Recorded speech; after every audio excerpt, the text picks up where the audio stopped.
shame you seemed an honest man. I know the fears you hold so dear will turn to whisper in your ear. And you know what they say might hurt you, and you know it means so much, and you don't even feel a thing.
Okay. Hi.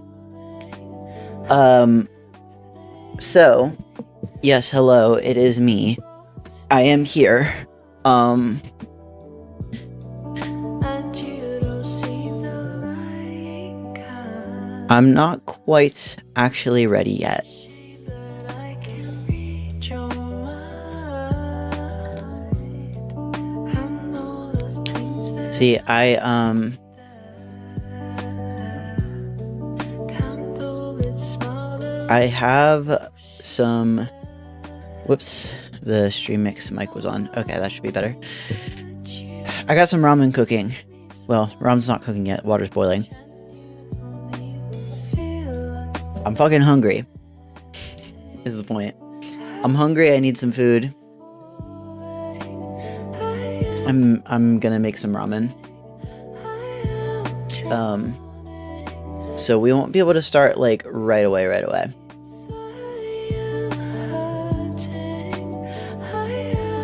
But I figured ramen would be nice and quick to make and eat, so that's why I'm doing that. And yeah, new music.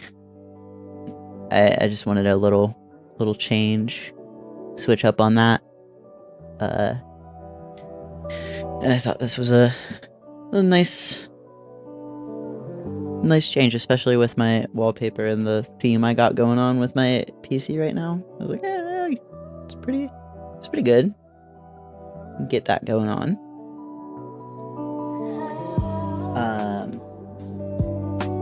Yeah, so I don't know if I should just find some shit to do some React slop to. You know? Or if I should just eat and come back after.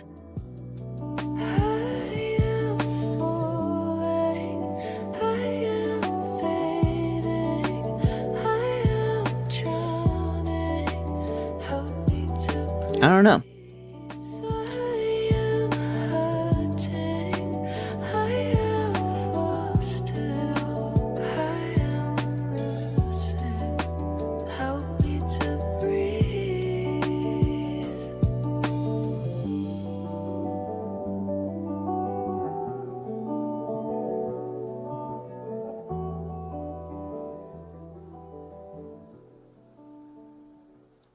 I'm looking through my YouTube right now to see if there is something I can just throw on while I'm eating.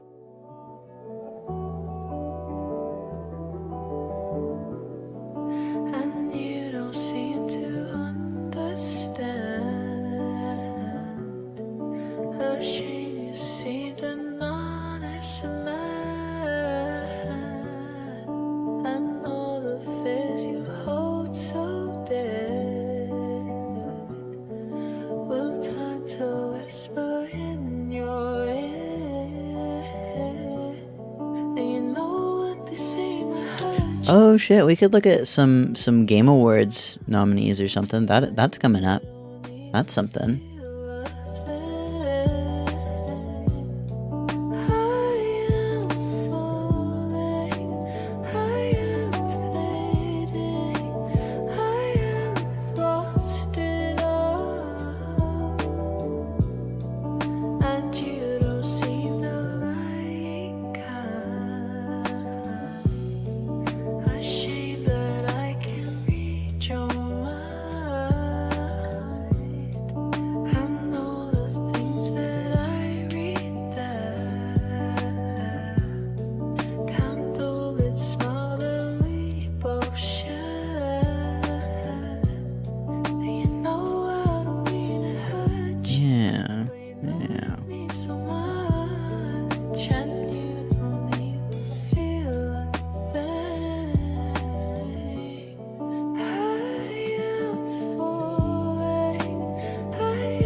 Got an 11-minute video about the Game Awards nominees this year. You can go ahead and watch that. Maybe go and vote after. I have not played a lot of the games that came out this year. Not even gonna lie, so I'm probably not even going to I'm probably not even gonna vote on many game awards because I don't feel like I have the knowledge to even do so. But we'll see. Like, I didn't play Death Stranding 2, I didn't play Silksong, I didn't play Clair Obscur, I didn't play what else came out? Donkey Kong. I didn't play like fucking anything from actually this year, other than I guess Borderlands 4. I mean, that game's fun, but I don't think it's exactly game of the year. Anyway, I'm gonna go check on the water. It's probably about boiling by now. I'm gonna go cook that, and I will be back when the ramen is done, and we can see what Game Awards shit is going on. All right, let's just go back to the starting screen. I think that'll make things a little bit easier.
Okay. All right. I'm here. So, we got some. This is Nongshim's Tumba is what it's called. It's the same company that makes the Shin Ramen. If you ever see, it's the Korean. If you've seen like Shin Black, Shin Gold in the stores, the same company as that, same brand. But it's called Tumba. It's like a spicy, creamy ramen. It's really good. So, while I'm eating that, before we can hop into any video games, let's go ahead and check out this video on the Game Awards nominees. Even though, like I said, I have not played like any fucking games from this year. This basically will be irrelevant to me. Not irrelevant to me, but I am irrelevant to this more because I can't vote on most of these because I haven't played any games. But I'll at least go ahead and see what's going on. What's going on in the Game Awards space? What are people going to be talking about? What's the word on stuff? And then I have some things that I think are probably going to show up at the Game Awards as like announcements and stuff, but yeah, I'm gonna let this play. We're gonna eat some. We'll talk about it a little bit.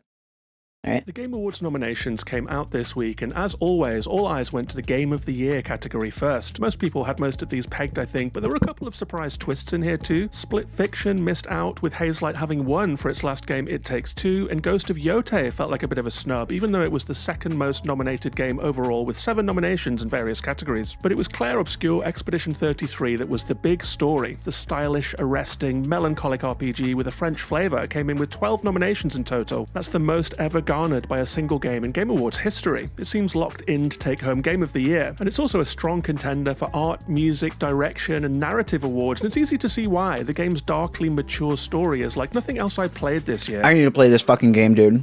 Added something genuinely fresh This, to the JRPG formula. this game seems so fucking insanely good.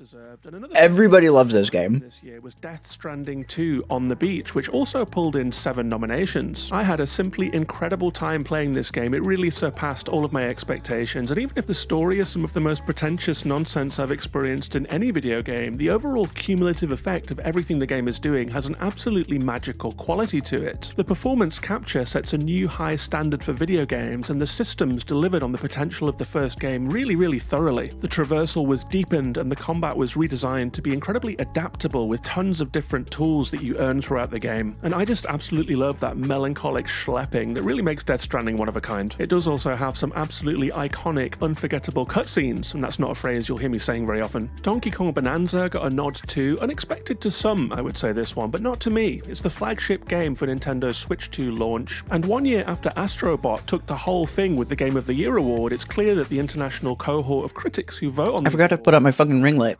For a solid 3D platformer. And Bonanza is original at that. The land deformation is a blast, the smashing gameplay is really fun to do, and some of the multi-layered level design sits among Nintendo's finest work. And best of all, I think it was a reinvention of a classic Nintendo character that just felt right this year. But indie game fans, and I think a lot of viewers of this channel, will be thrilled to see that there are 2 indie games on the big stage this year too. Hades 2 is Supergiant's glossy roguelike sequel, and it ups the ante on the original game in a way that blew the critics away. It has slightly reworked combat, a new cast of characters, and more levels for the player to fight their way through, and it is the highest single rated game this year on Metacritic, which says a lot because it is game critics who are voting on these awards. So if it came down to the maths alone, then Hades 2 would take home the award, but there's a lot of sentiment involved in these awards too and how they are decided, and I'm not sure that 2025 will be remembered as Hades 2's year. The same cannot be said for Silksong, which was an iconic game release in 2025. It was the long-awaited Hollow Knight sequel, and the game had a real moment when it dropped, crashing trashing all of the storefronts as millions of people stampeded to buy it. The initial critical reception was quite incredible and unparalleled, as it had a Metacritic perfect 100 after 5 reviews, but that changed over time. That score dropped and dropped and dropped down to a still impressive 91, and that's because while a lot of people loved the game, even its die-hard supporters have a feeling that it went a little bit too hard on player punishment and cruel design. And while it is a much-loved big game of 2025 and a big contender for sure, it could equally walk away with nothing from its 3 nominations, I think. Maybe the biggest snub in the Games of the Year category is Ghost of Yote. It's a bit of a weird one. It's another high-quality, gold-standard Sony game, but it lacks some of that soulful magic compared to the other contenders. And I'm not saying that Donkey Kong Bonanza is Romeo and Juliet, but you know what I mean, it has a certain magic to it. And if Clair Obscur and Death Stranding 2 wowed us with their wonder and melancholia, Yote is more proficient than mind-blowing. It's a game that a lot of people respect, but few of us truly love in that same resonant way, I think. But do let me know in the comments if you're someone who thinks that Ghost of Yote is a bit underrated in its soulfulness, or whatever that mythic Game of the Year sheen is that seems to cling to certain games and to slide off others somehow. I was also quite surprised that Ark Raiders only got nominated in the best multiplayer category. I know it's a bit of a fresh release, but it's been breaking a lot of records. It's had more than 500,000 people playing it weekend after weekend after weekend. And as someone that doesn't really play extraction shooters, I'm really taken with it, actually. I love creeping through the ruins of humanity, trying to scavenge, trying to take down robots, working with other people and getting into trouble. It does feel like the multiplayer has been taking a bit of a turn with more PvP, more people camping. I saw this game was getting popular, considered playing it, and then heard there was fucking AI voice acting in it.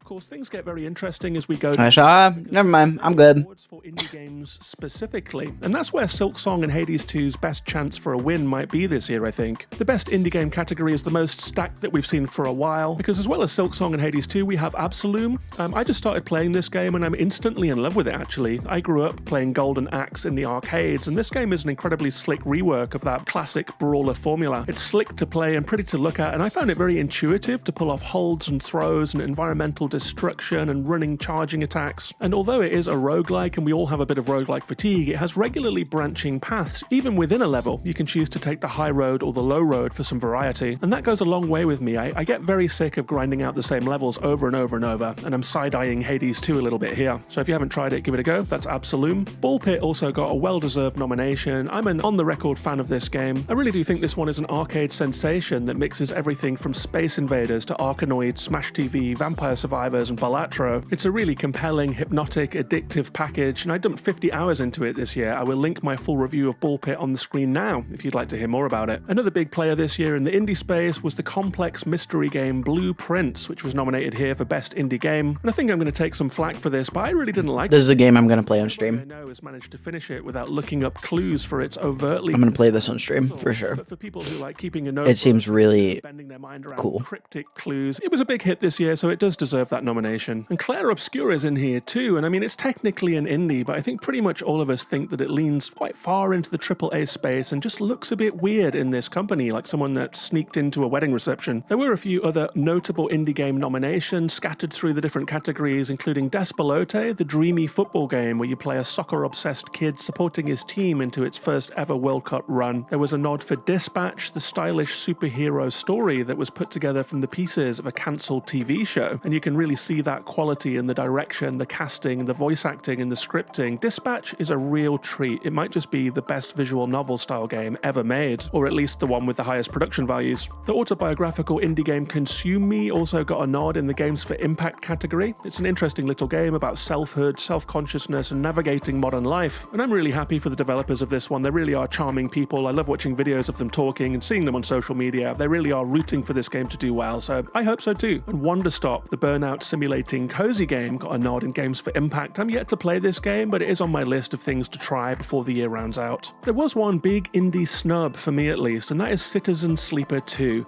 I'm kind of shocked that this brilliant sequel didn't get anything at the Game Awards. It's one of the more interesting narrative experiences that I have played this year for sure. It really is surprising that Citizen Sleeper 2 Starward Vector didn't find its way into the best narrative category, especially when Death Stranding 2 is in there stinking the place up with that ridiculous Kojima story. I was also kind of rooting for Promise Mascot Agency, which will definitely feature on my own Games of the Year list. It's a really cool open world game set in a small Yakuza town. It's loaded with charm and the gameplay was just very soothing. It's a collectathon where you explore this island and try and figure out its dark secrets. As well as a couple of snubs, there were, as always, a couple of controversies around the awards this year. I mean, there has been a lot of discourse about whether Clair Obscur should be classified as indie. I made a whole video about it, link on the screen now. Everybody has a lot of thoughts about that in either direction. Feel free to share them, but if you do, just try and be normal about it, have a nice conversation. There's no need for arguing in the comments. But there were a couple of controversies in that the developer of Megabonk, I heard about this. the best debut indie game category, came out and said he's actually a seasoned indie developer working under a new assumed name. The Game Awards then thanked him for his honesty on social media and pulled the game from the category. That's a bit of a bummer for Megabonk, but you got to admire the honesty, and it is a truly stacked category anyway. Let's be real, Megabonk wasn't going to win this. It's up against Clair Obscur Expedition 33 and Blue Prince, so maybe dropping out was actually a clever PR move as well as the right thing to do, as it pulls the spotlight onto Megabonk for a moment. There's also been a lot of noise about the Future Class program, and if you haven't heard of this, it's supposedly a program that the Game Awards runs offering network opportunities and career support to up-and-coming developers. But the Future Class program has been quietly cancelled because the last Future Class laudably tried to use the platform to talk about Palestine. We've seen that in all areas of culture, from actors accepting awards to anyone who has a platform, really, and I think, you know, you got to embrace that. It's just in the air. But the Game Awards response was to cancel the Future Class completely. After that, previous members have come out and said that it was basically a sham program, that the Future Class were kept away from network opportunities and mixers, and that they were actually sent to meet in a Starbucks while a big-time industry mixer was going on nearby, where they were stuck with the tab and left to find their own way home. I didn't know shit about all this. Trying to use young developers as window dressing to make it seem like a more socially minded organization when it's just not. And I mean, as much as we all love watching the horse race and experiencing the awards and the winners and the losers and the most nominated games and all of that fun stuff, we also see through and through how the Game Awards doesn't really care that much about developers, from rushing through 5 categories with nobody getting any stage time to bundling recipients off the stage for making a short speech. So I think it's worth bearing in mind while we talk about the Game Awards that it is a cravenly commercial event that doesn't really celebrate developers in any meaningful way. This is true. It's about games as products, it's about publishers, it's about money and superstars, and it's not about the developers who make games. I kind of hope This is true. It's the Academy Awards of video games. It's not frames these awards and what they mean in terms of game developers and celebrating the people who make our games and celebrating the games themselves. Everyone who wins an award should be able to collect it on the stage, even if that means 1 or 2 fewer ads. I personally will look forward to the BAFTAs, the DICE Awards, the MinMax 210s, and all of the top 10s and GOTYs from my favorite websites, streamers, YouTubers, and podcasters. That ends up meaning a lot more to me personally than whatever the Game Awards has become. That rounds up this video, and if you've enjoyed it and you're still watching at This is true. No lies were spoken. Oh, I don't even need. Yeah, Game Awards don't mean anything. Like, right? Like, it's all just it. When I actually want to know, like, hey, what were some of the really interesting good games that came out this year? I'll go watch fucking Super Eye Patch Wolf or something. Talk about what games he liked this year. I'll go watch some other. What are some other guys? Like Daryl plays games. You know, just YouTubers that have like generally critical eyes that I find really resonate with me. That's when I actually want to know like what games were good. What should I like be keeping an eye on? It's that. But the Game Awards is about the spectacle. Like, just unapologetically. For me, it's like it's the spectacle. It is, and the announcements, which is also kind of part of the spectacle, right? It's wow, giant night, big musical performances, tons of developers in one room, hype about like, oh, what's gonna win, what's gonna lose, and world premieres and shit. You know, that's all it is. It's just a fun. Stupidly fun show. I feel like treating it like anything more than that, anything like seriously, like critically the best games, like actually determining that, I think that's silly. That's I don't think many people do that either. I mean, some people really give a shit, which is weird. Some people really care about like this is like a prestiged thing, but it's not. It's just, you know, I like it. I always like watching it, but yeah, it's, you know, it's kind of slop. Like that it kind of just is what it's really expensive, really well made slop, but it's kind of slop. Yep. But anyway, I do think that I think Clair Obscur is probably going to have a sweep. I think, if nothing else, because everybody kind of is rooting for it, because it's a little guy in a sea of AAAs that, you know, seems like it's doing a lot more interesting things than a lot of the AAAs are. So I think a lot of people are really rooting for Clair Obscur, which is cool. I haven't played it. I know I really need to. I need to play a lot of shit.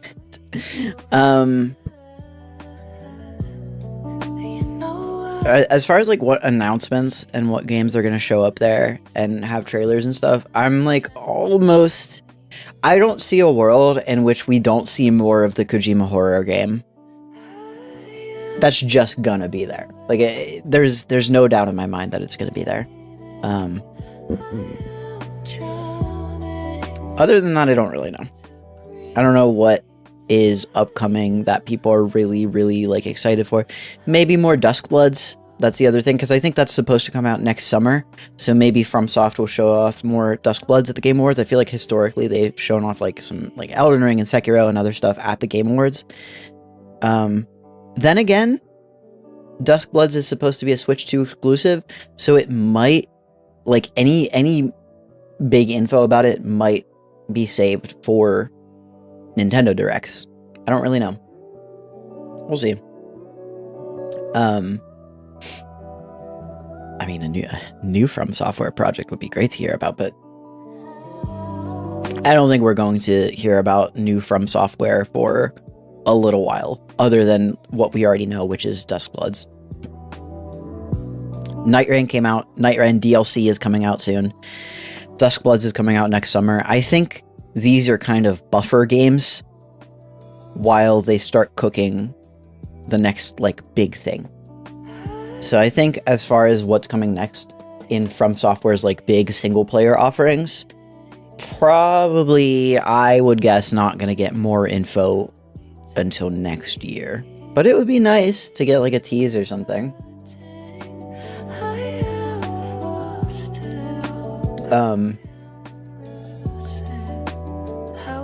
I guess Deltarune is a possibility to see there, but I don't know. Chapter 5 is supposed to come out next year. So maybe, but I don't know. Just the way that they work on those games doesn't feel like it would lend itself to like a big announcement trailer at the Game Awards. It feels like we'll probably just keep getting some like Toby Fox blog posts for the next several months until some random weekend in July. He's like, all right, it's coming out next week.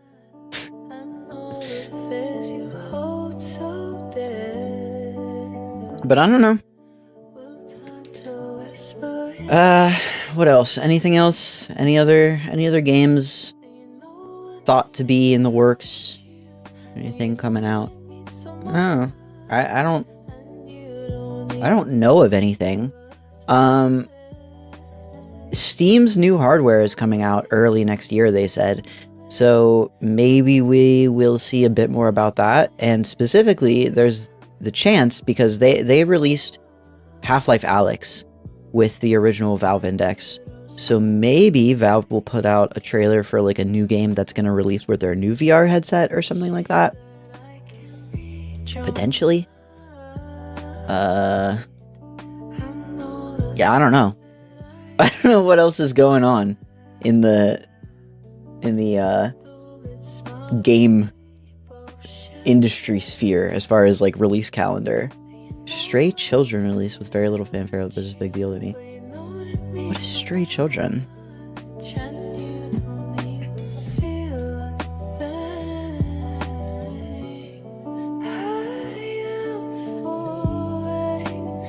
It's on Steam, I see. Came out in October of this year. It's an RPG. Oh, this looks really pretty. It's like one of the sort of like HD 2D style RPGs. Huh. Yeah, this doesn't. It only has 108 reviews. Looks pretty cool though. Some fun character designs and stuff I'm seeing. I'll add this to my wish list. Why not?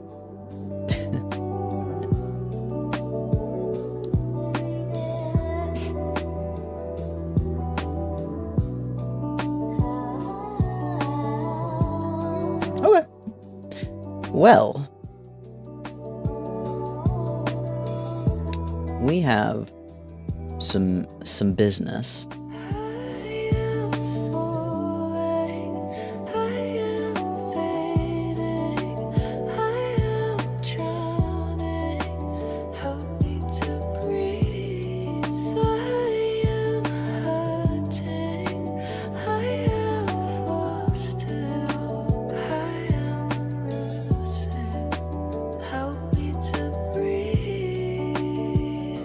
Some business. We have some Anthology of the Killer to play.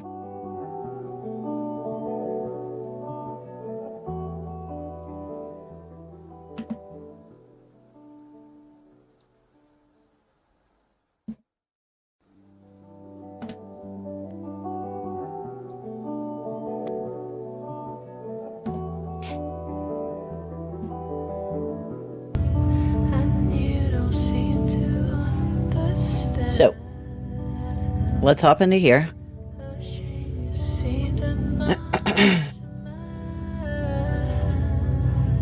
And play some of this, and then after we play a little bit of this, I'm gonna hop back into Devil May Cry. What time is it actually? Almost 1:30? Okay.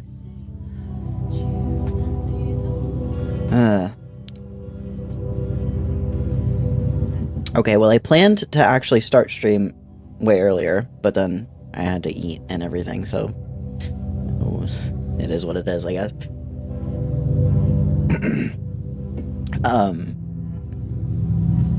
So that throws a slight wrench in things. I don't know if I should play less of this and start some DMC, maybe. You know what? Let's do like maybe 45-ish minutes of this, and then same with DMC. I think that might work, because we can go to like 2:15 maybe, and then do another like 45 minutes of DMC3. That would probably work out just fine. So let's do that. Okay.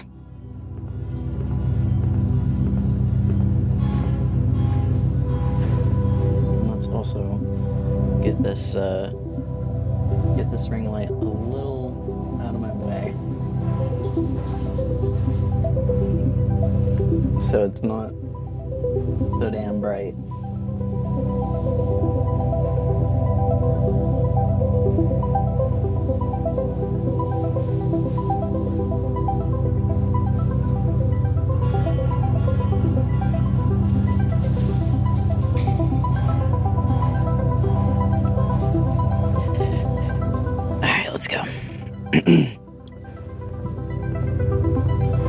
Which ones did I play last time?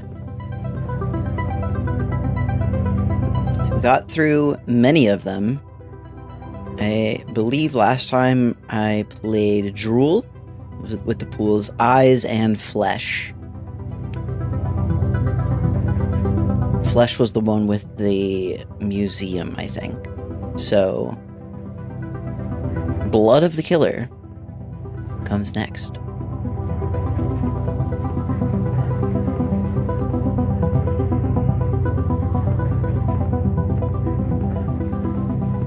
Wrong way.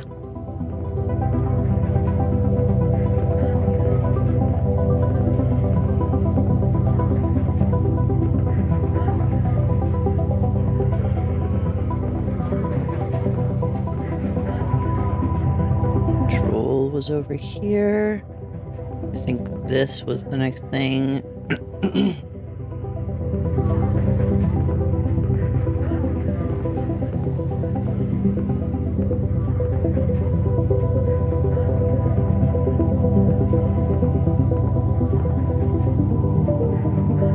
Eyes. That was with the immersive theater.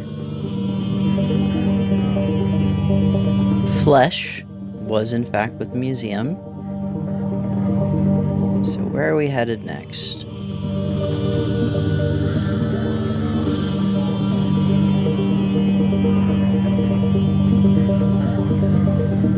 Blood of the Killer is next. This is kind of... How much were the tickets again? I am becoming increasingly skeptical that all the young people love it.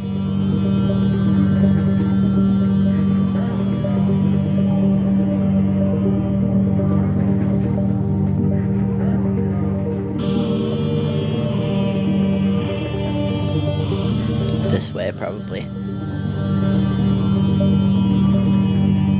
Yep, here we go. Blood of the Killer with some birds and some kind of bird lady. Okay, let's see where this goes.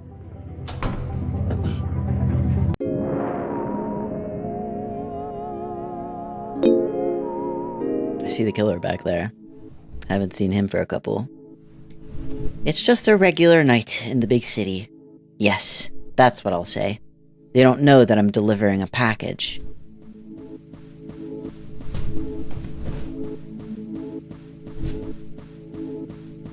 It's dark. What's inside? I'll never tell.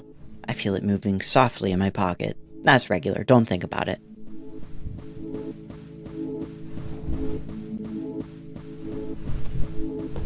Oh, this is trippy. What the fuck is going on?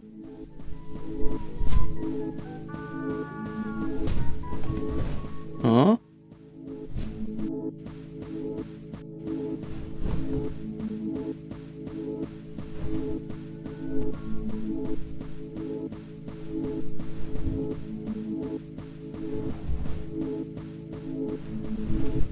Oh, this is so confusing. Where the fuck are you, BB? Where in the hell are you going?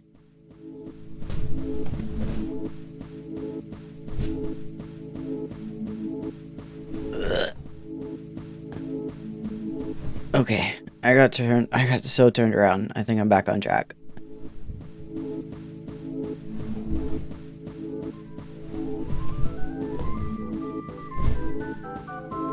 Don't think about it. Don't think about it. Don't think about it. Don't think about it. Don't think about it.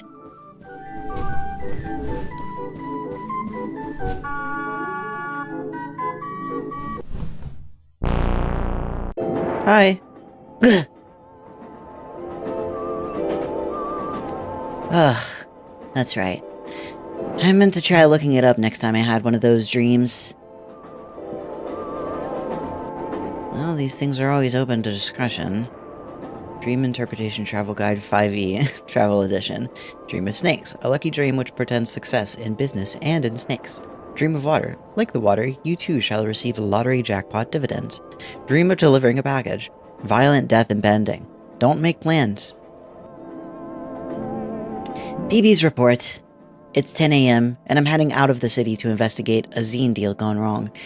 In the small town of Rivertown, a new distro has started with assistance from XX City, but recently, communiques from the town have stopped appearing. As the only one who has a rail card, I was appointed to re-establish contact and report on the progress of the scheme. The name of my contact is Clarice. Bong. The next stop is Rivertown. The final stop is Rivertown. The train no longer stops at Factory. I mean, it sounds fine, but what do I do if she's just been too busy to call? Break her legs? Alas, our organizational charter commits us to accountability in the scene. I've never even been out here before. Maybe I should try to be more worldly. People are staring at me in the station, so I smile and wave back. That's how you do things in the country. Welcome to Rivertown, home of the Drinky Bird. Visit world's largest drinky bird while you're here. Wow. You see, this is what you find when you take the time to expand your horizons. Is this the world's largest drinky bird? This statue commemorates the 200 workers incinerated by the Great Drinky Bird Factory fire of 19XX. On the other hand, tourist stuff is pretty much the same all over.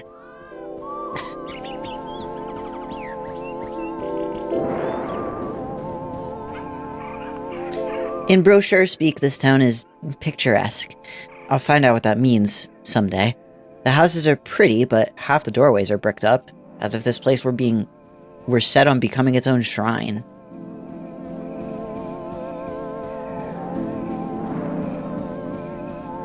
You are here.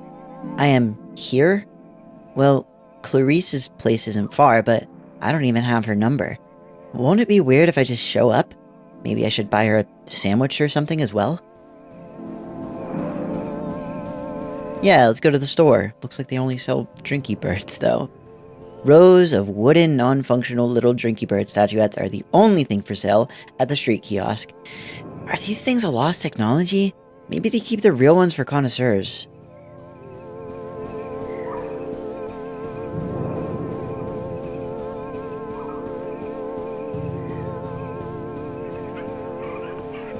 A beautiful remnant of the town's prosperous heyday, sealed and preserved by the Historical Society. Well, the bricks are a bit much, but I guess I can't blame them for being thorough.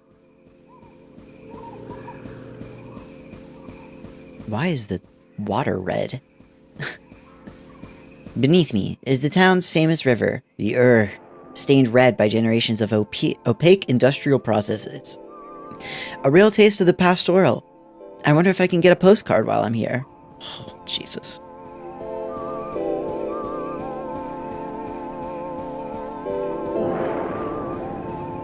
There literally is, like, a stream like that. Like, somewhat near where I live. There's a fucking creek that is just, like, just red from, like, rust and whatever the fuck. When I visit somewhere new, I always find myself imagining what it'd be like if I lived there. If this road were the one I walk down every day, expected and invisible.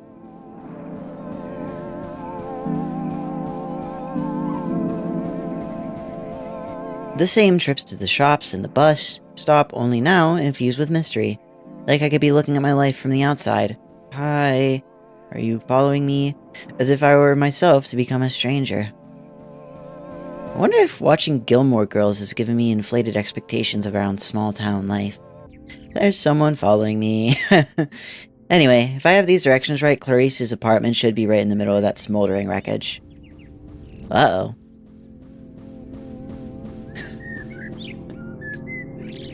Birdtown #1, history issue.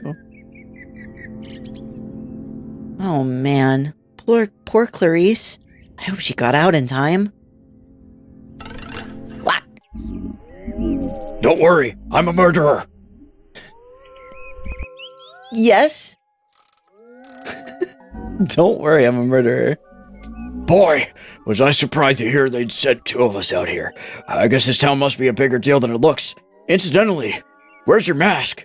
I'm incognito. Well, good news. I'm nearly through with my report. Yes, this case is very nearly closed. Maybe you wasted a trip. Just one or two loose ends. Listen, here's a list of other places on the same supply chain. Check them out and try to re-establish contact. And don't tell anyone who isn't a murderer, or I'll have to beat them slowly to death with a hammer. On second thought, tell whoever you like. Gee, thanks. Well, I'd better go. Unsafe travels. Unsafe? Wow, what a pro.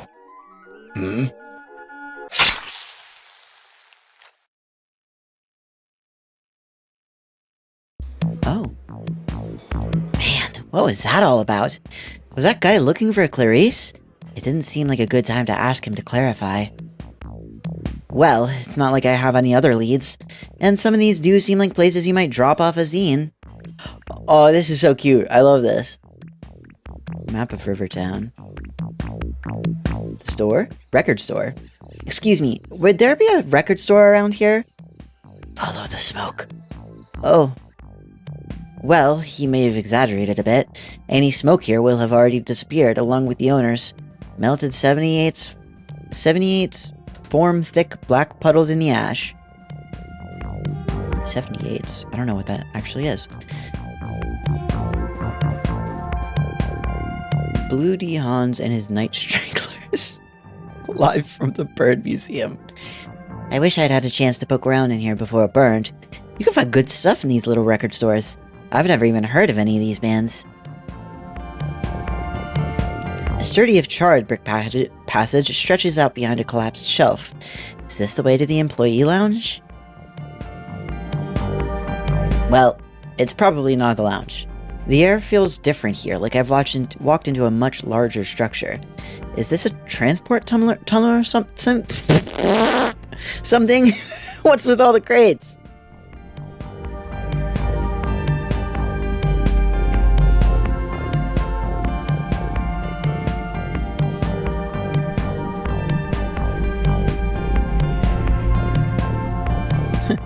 Surprisingly vibey music for the situation at hand. Tightly packed bundles of rubber horror masks. A sticker on the side reads XX City. But is it from or to? Hey Mandy, I'm thinking aloud, but wouldn't it be a lot easier to follow this girl if we just broke both her legs? I mean, as inconspicuously as possible. That's a good point, Andy, but we've got to stay undetected. I've got it! Let's kill her first. Then we can break her legs and follow her around. Yes! Wait, hold on. I feel like we are missing something here. But what? But what? How many possible combinations are there for A, killing her, B, breaking her legs, C, following her around? Maybe we could experiment until we found one that felt right in the moment.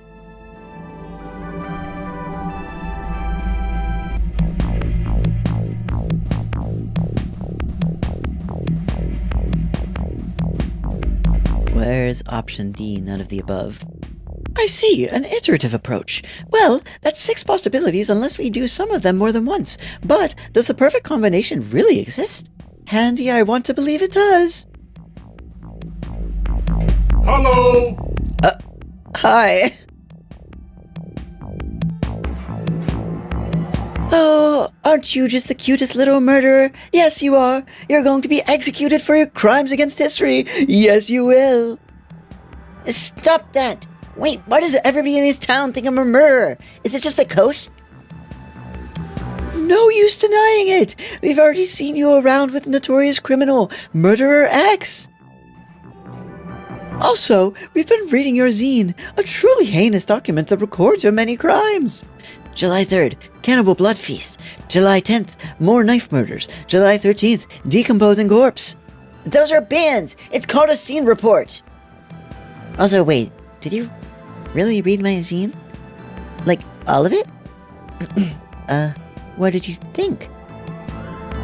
A little prolix. But that's not a problem you'll have anymore. Everyone's a critic!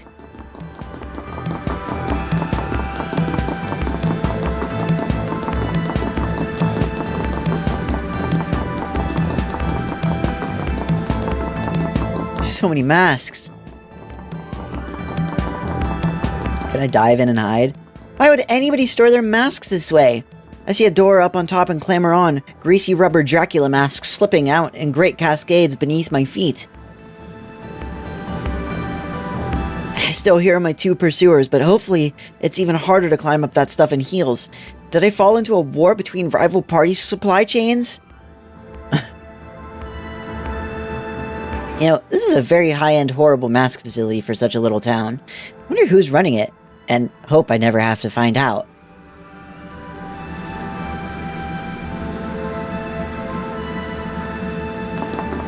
Kill you, kill you, kill you, kill you, kill you! Ouch, ouch!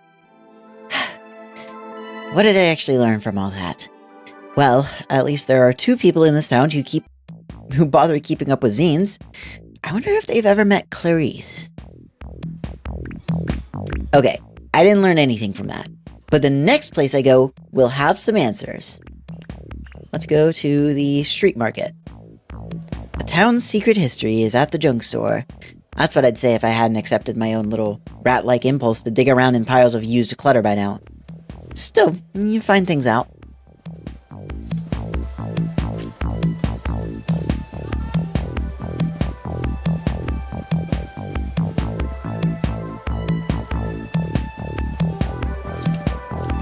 Entering crate mode, I rummage and discover cookery books, bits of wire, machine parts, old video game consoles, used medical textbooks with horrifying illustrations. The search goes on.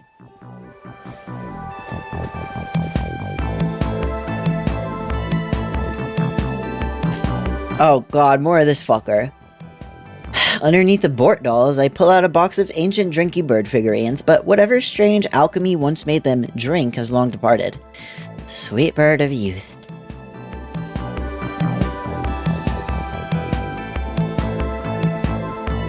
Is that BB? Nobody glances at me as I explore, which is possibly some roundabout way of asserting vendor's dominance. Well, there's no sign of on the warehouse in the back to say it's not part of the sale area. Why is that just Beefy on a painting?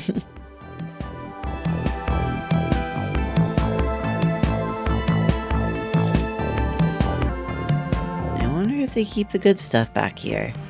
Fragments of decrepit industrial machinery are stacked haphazardly around the corridor. Probably this is the good stuff to someone.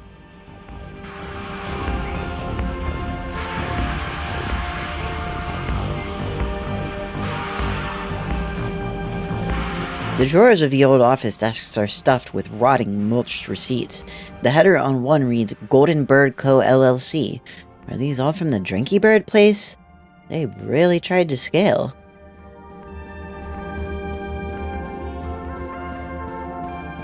Old cogs and rubber casting trays. The outline printed on them seems familiar, like a face I glimpsed once in a dream.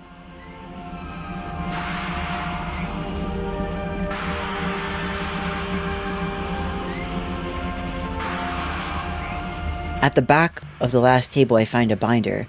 The words Drinky Bird Mark II, production notes, are written in Bureau on the spine. I open it up and find some kind of crazed essay about sword fighting a bear? What? We see that in the organic world, to the same degree that reflection gets darker and weaker, race grows ever more radiant and dominant. But just as two lines intersect on one side of a point and after passing through infinity suddenly come together again on the other side, or the image is a concave mirror suddenly reappears before us after drawing away into the infinite distance. So too does grace return once perception has traversed the infinite, such that it simultaneously appears in the purest human bodily structures that are either devoid of consciousness or which possess an infinite consciousness, such as the jointed mannequin or the god.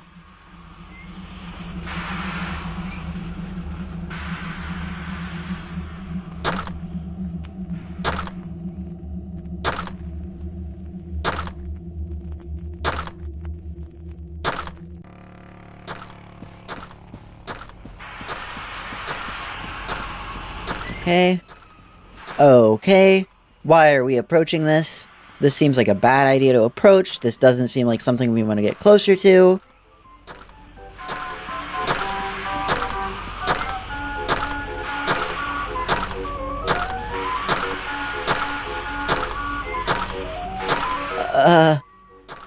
Clarice?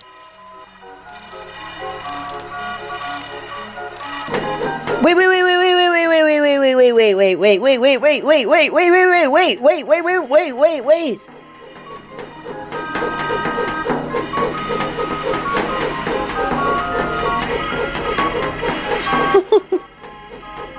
She's swinging that thing. I'm Clarice? Oh my god, am I chasing BB now?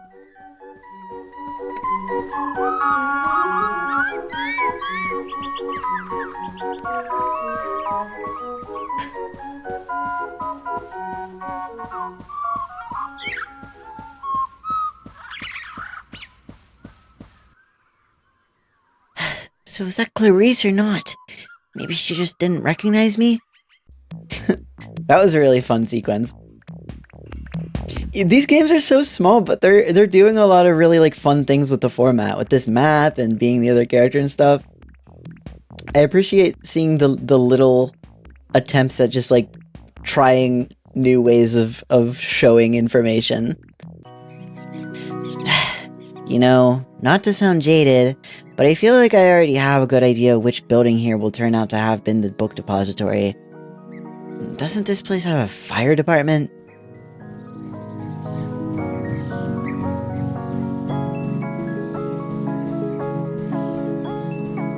Mysteriously uncharred pages in the wreckage.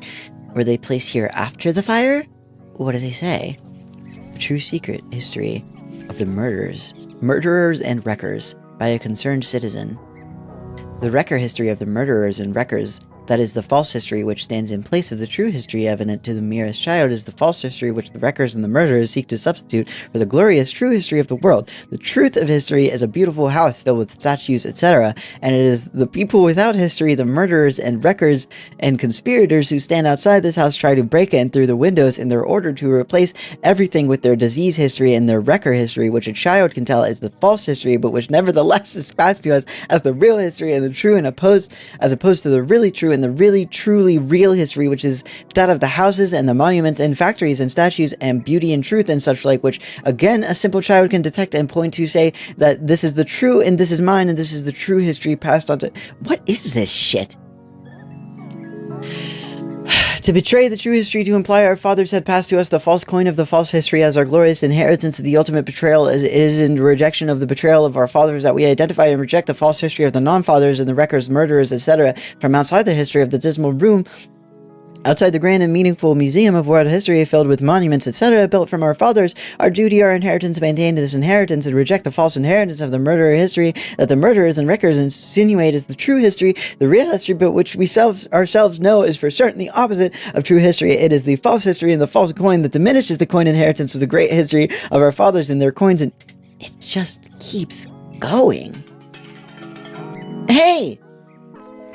Wait a minute! Come back here!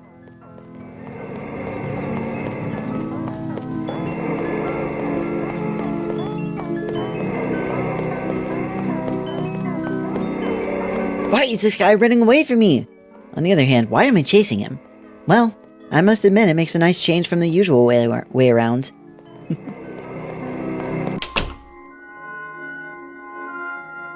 The walls will ooze green slime. My vengeance needs blood. Return of the master.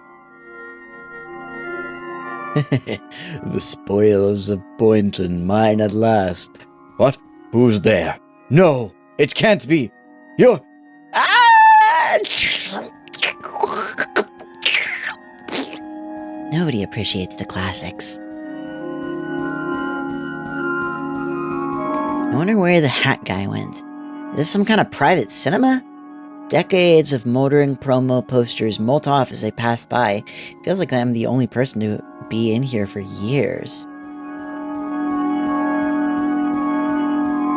Another mangled corpse? But how? If only every aspect of this case weren't suffused by such exquisite ambiguity. Theater sealed as a historic document for the benefit of future generations. Well, as a future generation, I just wish they'd dust. What exactly is this place trying to preserve? We've worked in the dark. We can do what we can. Ow! Ha ha ha! The desk in the office is slightly less cobwebby than anything else around. On it, I find a shredded copy of Clarice's zine, and a flyer for the Rivertown Historical Society. Well, I did want to visit some tourist stuff while I was here.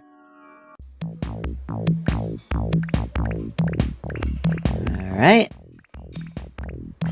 Historical Society. Sure. After wandering a while down alleys, I eventually tracked down the Rivertown Historical Society. It's pokier than I was expecting. But I guess it's plusher on the inside. Glass bird eyes stare back at me from every corner of the room. Is this history?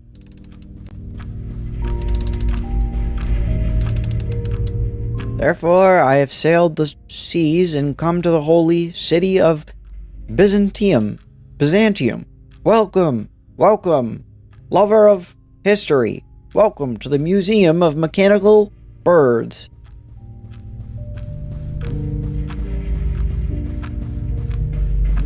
Yes, more than just drinky birds, though they form the firm foundation on which our fair town is built. We must strive to see beyond them, move beyond them, as our fathers did. Yes.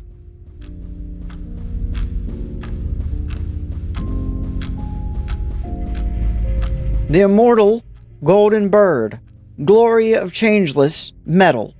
Well, plastic, but the tradition remains the same. Alive, vital, living, unliving, images of grace, images of fear. Machines of burnished gold adorned to the great court of Byzantium, and their function was to terrify, to demonstrate wealth and skill, and suggest these things might be turned upon the viewer.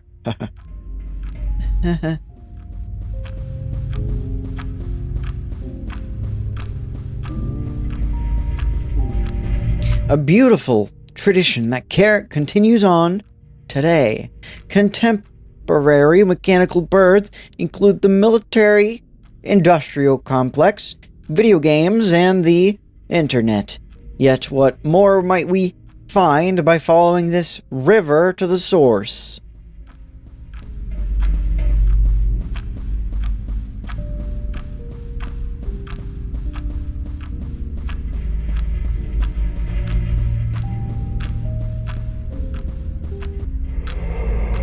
At points of widening, income disparity, similar icons are always required, and so my father, decided to take our novelty amusements factory into a new direction.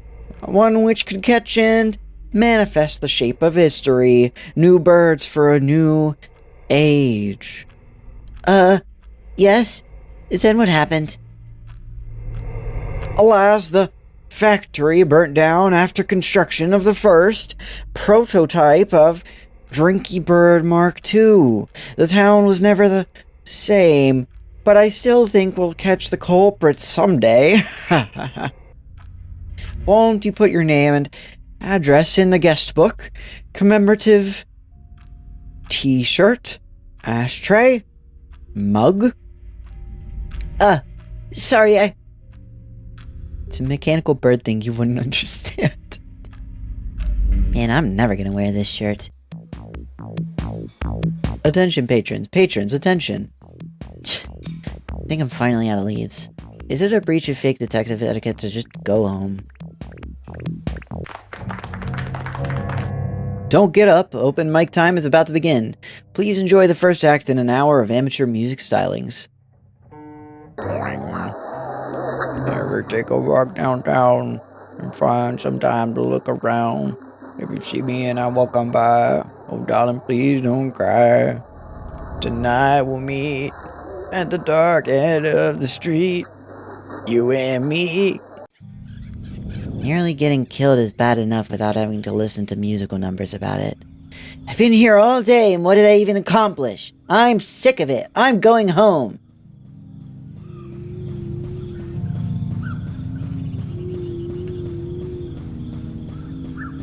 The zine committee will have to cut their losses.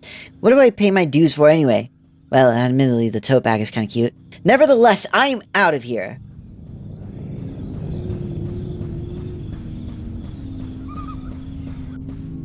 A train pulls up just as they reach the station, and I hop on board. Great. I didn't find out what happened, but that's just how it goes. That's life. That's how I'll wrap it up.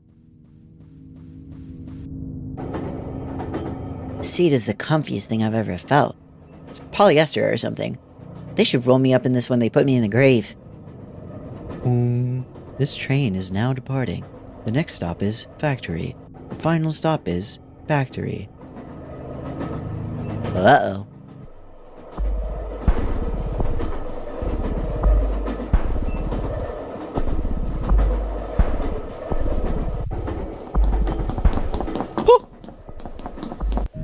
Wait, don't kill me! Hey, where'd they go? it say? Bless Ismes? I don't know where I am, but I appear to have both eyes and most of my blood. Were those two just posers after all? A cool night breeze comes in the open door.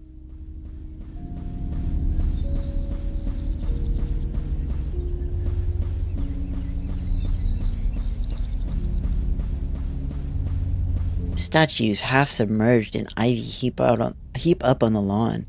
Unlit factory buildings spread out in the distance, leading inexorably toward the mansion on the hill. The door's wide open. Aren't they afraid somebody might steal all their clocks?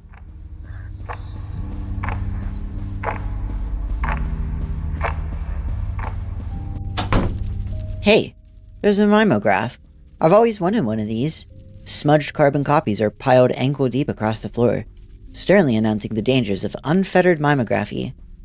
Mimography. I don't know. What do these letters say? Dear Sis, first warn my warm compliments upon the previous day's Mary Worth cartoon, which I found both delightful and instructive. I have enclosed more ideas. However, I note with dismay that your decision not to comment upon the increasingly outrageous price of cinema popcorn, a scourge which it perhaps funds drug or gang activities, see brief letters, decline of moral values, rivers of blood. Can they legally call it a happy meal if eating one makes me depressed? Please print this letter. Faithfully yours, a concerned citizen.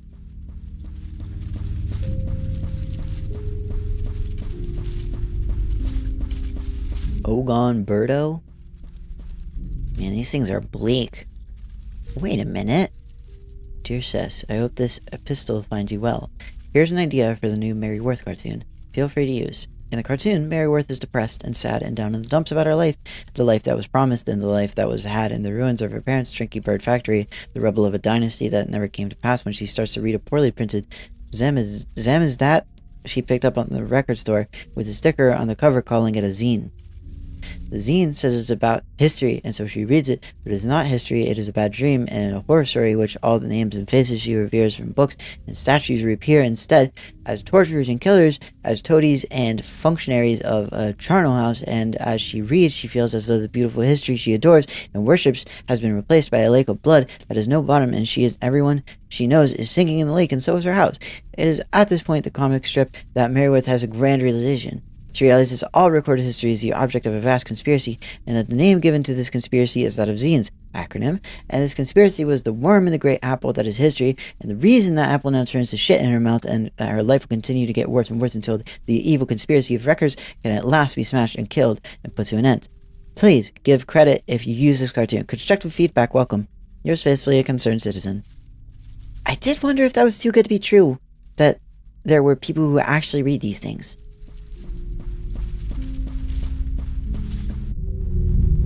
Ugh. Clarice. Is she asleep? She's not chasing me. I should go, but this is my chance to see if it's really Clarice under the mask. This is a really stupid decision.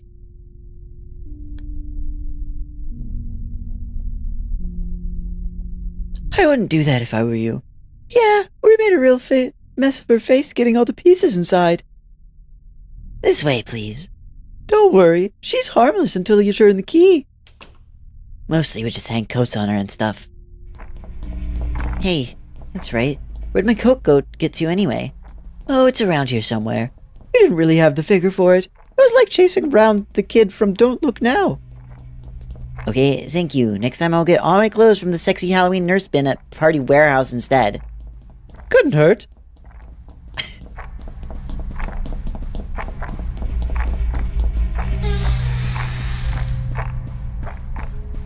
Hello. Yes, that's right. I, heir to the Drinky Bird dynasty, am secretly the concerned citizens whose inflammatory pamphlets had been causing such a stir.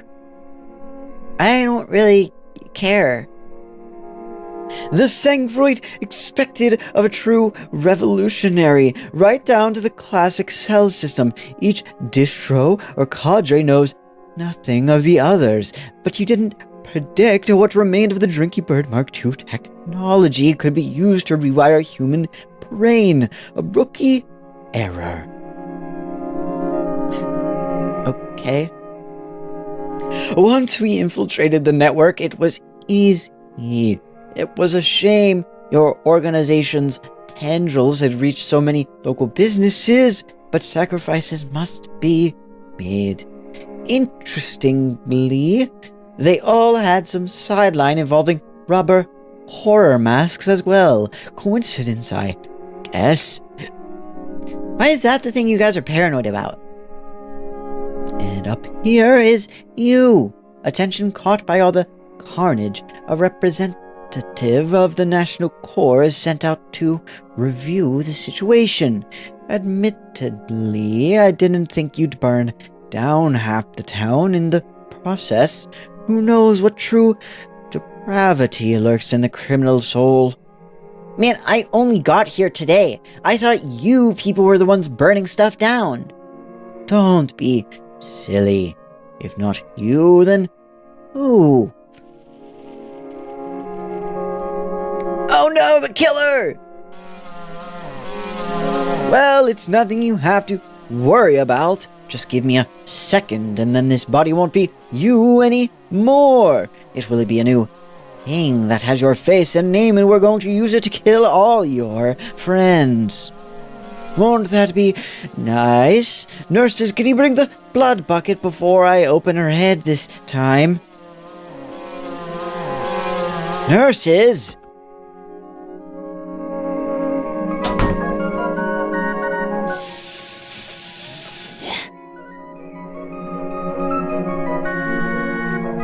You deal with it. Do I smell smoke? Well, I guess that would explain it. Incinerating letters to the editor light up the stairs. Just why is fire safety such an issue in this town?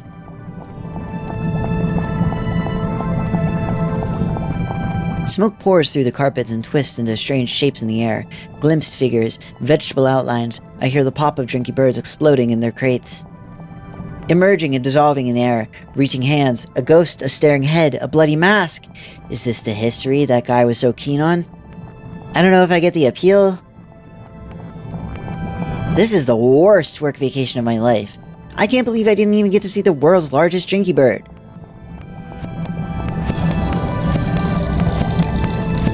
Ah. Wait, don't... Is that my coat? Thank you. I'm glad you're feeling better. Incidentally, I'm just here to check in on that zine distro you were putting together. Wah!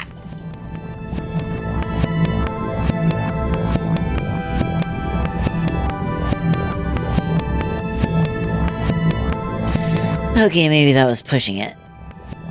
After a while, I made my way off the statue and took the last train home. What remained of the mansion was still burning when I left. I never found out just what happened to Clarice, but they say if you hold a zine event in a quiet country town, she will appear and not buy anything. Okay.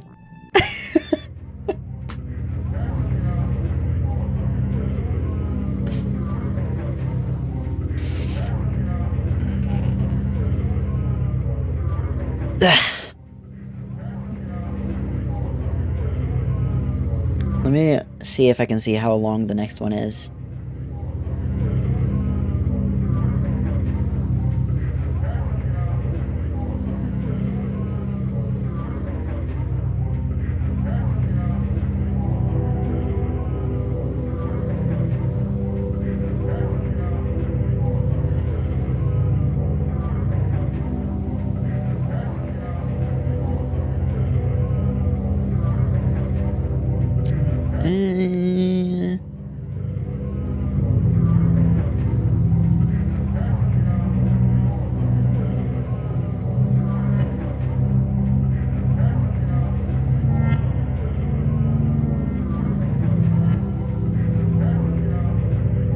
Yeah, I think they would be all longer than I really want to go today for this. So maybe that can be an episode of this, and I can move on to some DMC.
All right. Let's do it.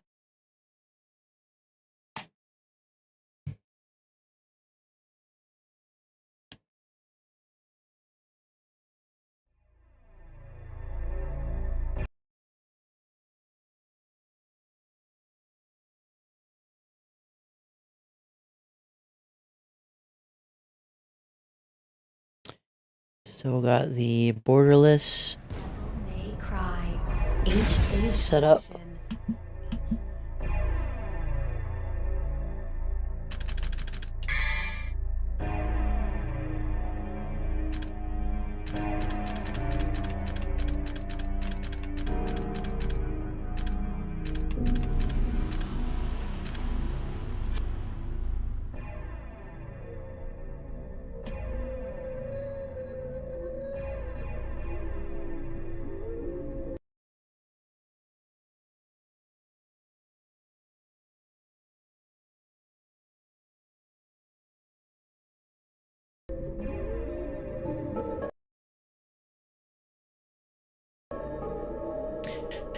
version. All right.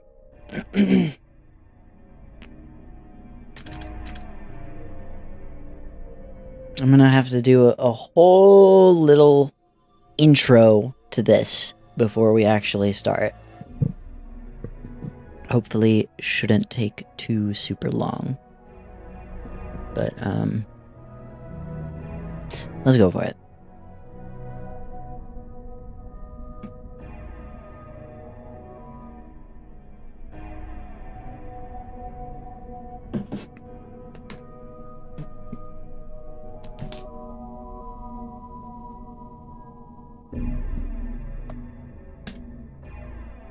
A quick disclaimer before we get into Devil May Cry 3. So, the TLDR for people watching the YouTube video is that I have played these first couple missions before, but the rest of the game will be completely blind. If that's all you care about knowing, then I'll leave a timestamp and you can just skip forward to where I'm actually playing the game. But to give a slightly longer explanation of that, because it's a bit more complicated, a while back, I already started the DMC3 playthrough. After I played through DMC 1 and 2, I started this one, got through a good bit of the game, and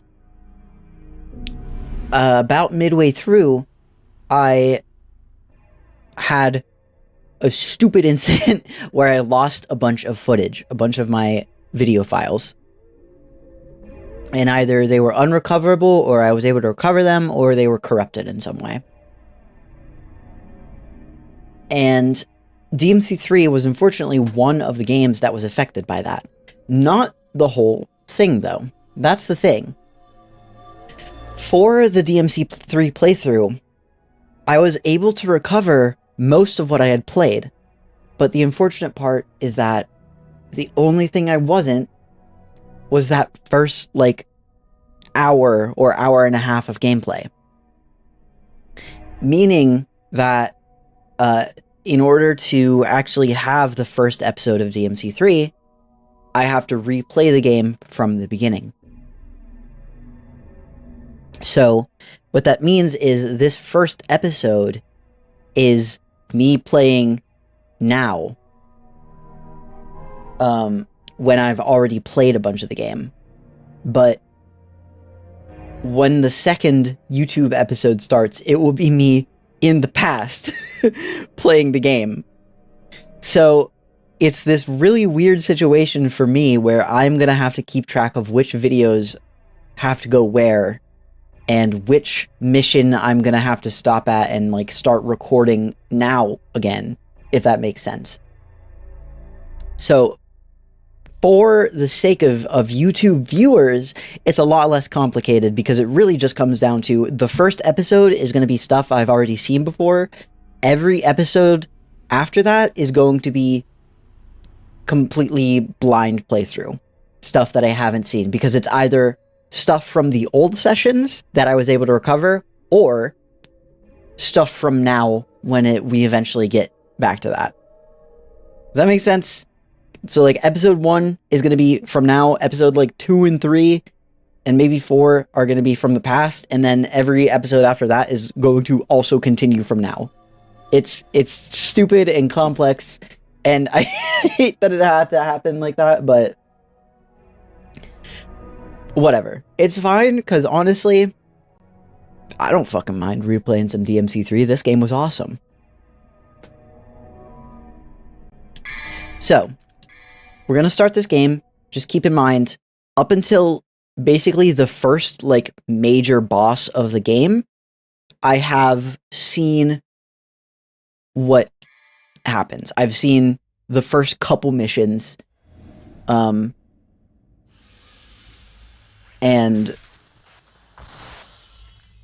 yeah, well, I've seen more than that. How do I explain this? Let me try that again. So just keep in mind that this first episode is going to be what I have seen before up until about the first major boss of the game. Every episode that comes after this is going to be a blind playthrough. That is how simple it should be for the video versions. So anyway, let's go ahead and get into this.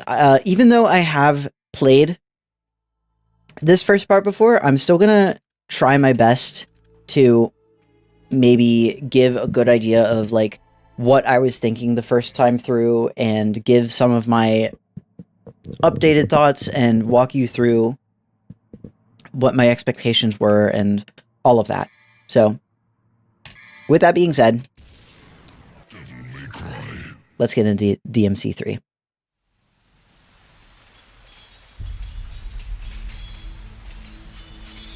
You've heard of it, haven't you? The legend of Sparta? When I was young, my father would tell me stories about it. Long ago, in ancient times, a demon rebelled against his own kind for the sake of the human race.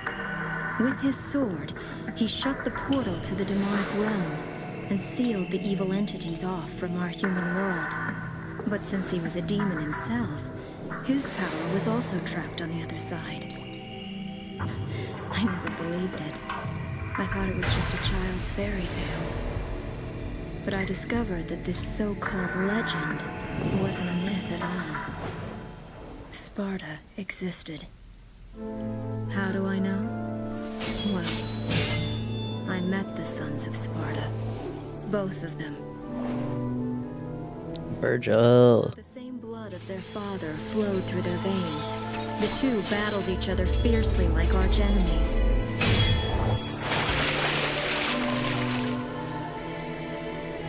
It seemed as if they derived some sort of twisted pleasure from this brotherly fighting.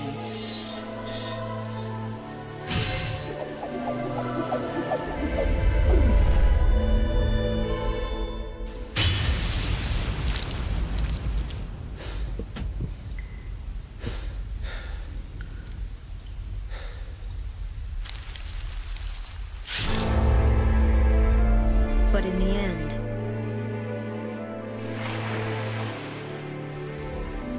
only one was left standing.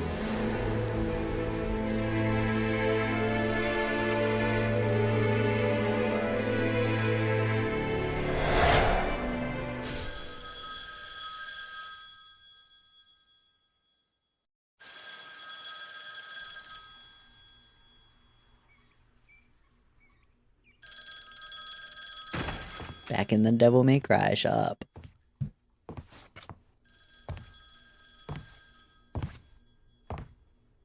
But actually, it's for the first time.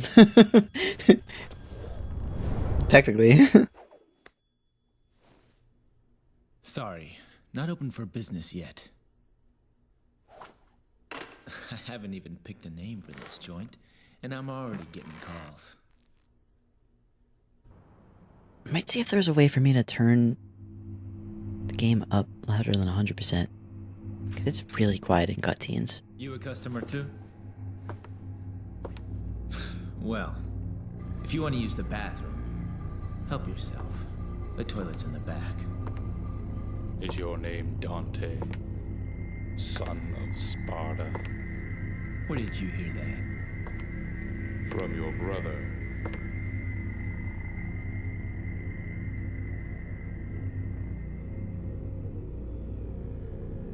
He sent this invitation for you.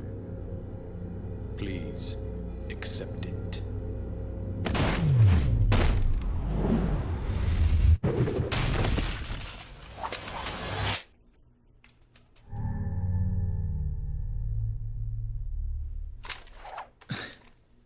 Invitation, huh?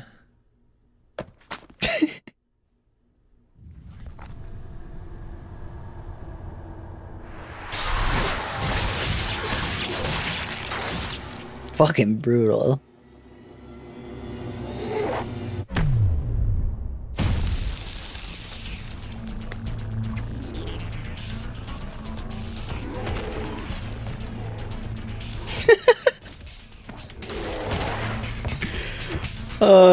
This is the best fucking opening cutscene of all time.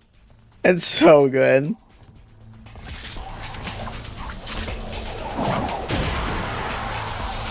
This party's getting crazy. Let's rock.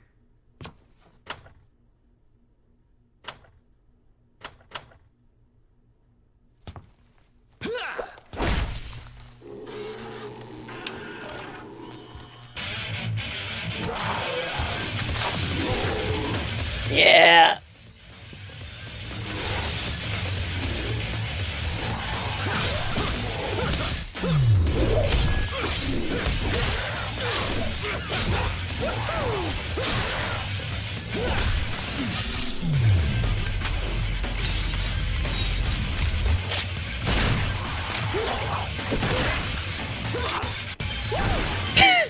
So stupid.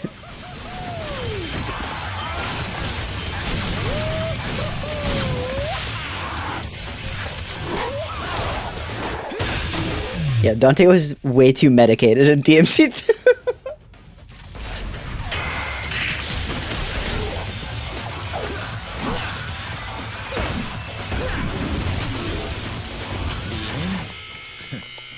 Don't bet on it.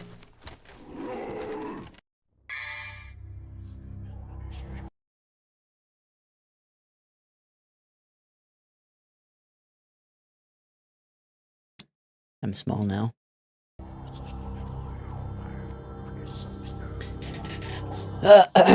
Okay, yeah, so what a fucking opening cutscene. Oh my god. I don't want to dwell on DMC2 too much, but that is one of the leading things that was in my mind this entire opening section. That will carry through into the gameplay too. But for that opening cutscene, like, one of the first things that came to my mind is like, oh my god, thank god we're having fun again. Right? Like, DMC2 was so fucking allergic to fun. It was so opposed to, like, doing anything that wasn't, like, this boring, edgy, just, like, ugh, like, nothingness. So when I saw that shit, even the opening cutscene, the backstory with Virgil and Dante, even that, even though it's not, like, funny, it's not comedic, it still has style. It's still, like, interesting and, like, cool looking. It's the, like, cool, fun kind of edgy rather than, like, whatever the fuck DMC2 was doing. And that just, like, was such a relief to me when it came to this game. It's like, oh, okay, we're back. We're back. Okay. Style. Just in case anyone's not familiar with this game, I will still read all of the tutorial prompts and all that stuff, even though I've done a lot of this beginning before. So, select from 4 basic styles. Use your selected style action to show the enemies just how crazy this party can get. Swordmaster, Trickster, Royal Guard, and Gunslinger. You press B to do the style attacks. So, style level up. Defeat enough enemies, eventually your style will level up, earning you new and wondrous style actions. You will master a new style action every time your style advances to the next level. You got your experience gauge, gain experience points by defeating enemies. You can change styles mid-game via the mission start screen by accessing a divine statue mid-mission. You begin the game with the Trickster style pre-selected. Mission 1, a crazy party, violent response to an insane caller. So, if we go and look at these styles, you see Trickster allows player to avoid enemy attacks using special evasive movements. So this one, I think, is the X is for more information. So you have wall hike and a dash. So it's just like better maneuverability. Swordmaster, player can master different melee weapons and maximize each weapon's power. It gives you aerial rave, so you get like some air combos, and prop shredder, press B while on the ground. Gunslinger, player can master different guns and maximize each gun's technique. You have rapid shot with X, a charge shot by holding X, and twosome time for shooting multiple enemies. And then Royal Guard, minimizing the damage of an enemy attack. This move allows the player to maneuver into a more strategic position. Block and charge. Press B while on the ground to block, and then release. Hold RB, then press B and forward on the left stick. So it's kind of like a parry that gives you, like, builds up power, and then you release that power to do damage, from what I remember. We will definitely go through all of these and test all of them out. For now, I'm going to go with, you know what? Let's actually go with Royal Guard. Because last time we tried out some Royal Guard and I was trying it on some bosses and stuff, and it's kind of tough. So I feel like it might be cool to try Royal Guard, like, right at the beginning here where the enemies are easy, and, like, just see what I can do with it. So it's B for the block, and then hold the right bumper and B for the release. Let's try it out. Obviously, we have Ebony and Ivory as our guns. We got Rebellion as our sword. Rebellion, a keepsake sword from Dante's father. This magic blade's true power hasn't fully awakened. Ebony and Ivory, Dante's personally designed handguns made for rapid-fire action.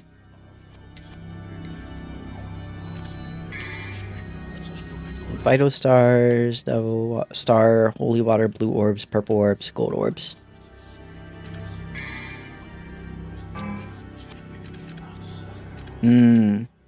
We gotta get Stinger as soon as we can. Stinger is so goated.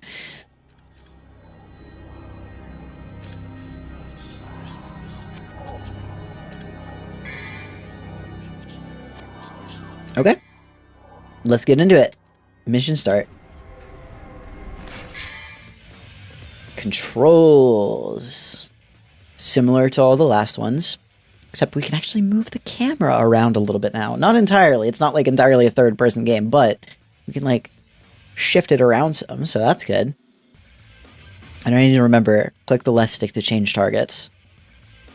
Okay. Right. Okay. Let's see.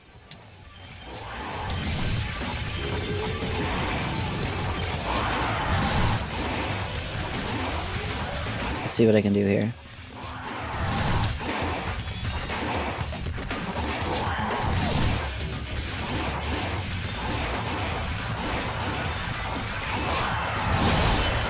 Yeah, so if you can block like normal, but if you parry, you can not take damage from it, which is pretty cool.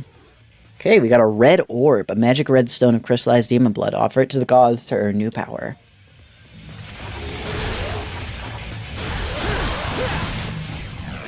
Green orb, magic green stone of crystallized demon essence. It returns lost life power.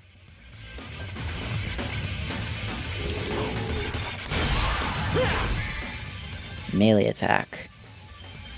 Attacks differ depending on the timing of each Y input, so you could do a pause after the first one or Y in midair for different combos and stuff.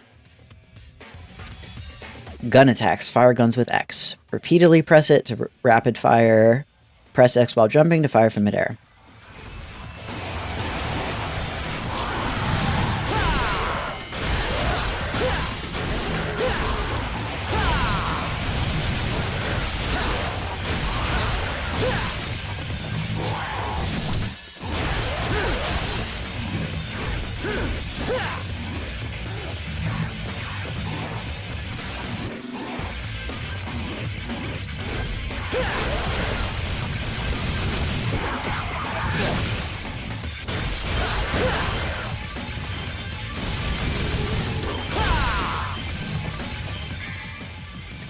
Lock on. Hold down RB to lock onto the enemy. Current enemy will be displayed with a cursor. You can change the lock on target by pressing the left stick, tilt it in the direction you want to attack, while in lock on mode to aim at the closest enemy in that direction.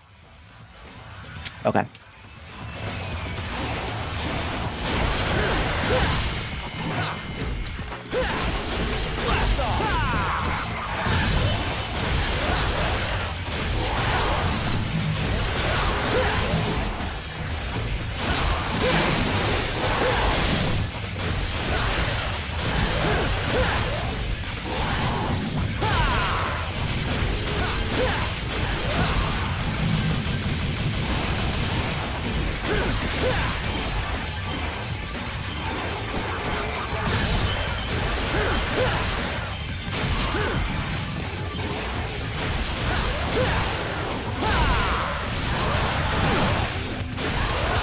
You do have to have a really good timing for Royal Guard, I will say.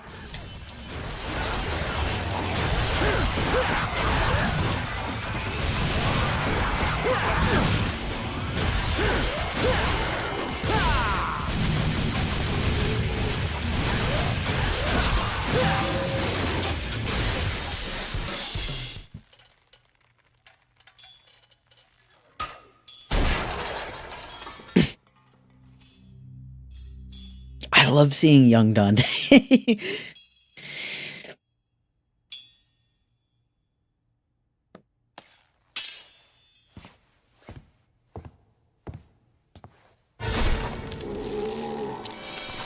Disrespectful. Yeah, I just think it's so cool seeing like a slightly more unrefined, naive kind of, you know, bit of a different energy from Dante. It's cool because then DMC1. I can already tell. Looks like this is gonna be one hell of a party. Stupid. Hey, mission clear. But yeah, it's really cool because like DMC1 feels like the same guy, but he's older. He has some more experience. He's chilled out a little bit. He's still, you know, a sarcastic shithead, but he's kind of mellowed out a bit. Whereas this is Dante unrefined, you know? It's pretty fun.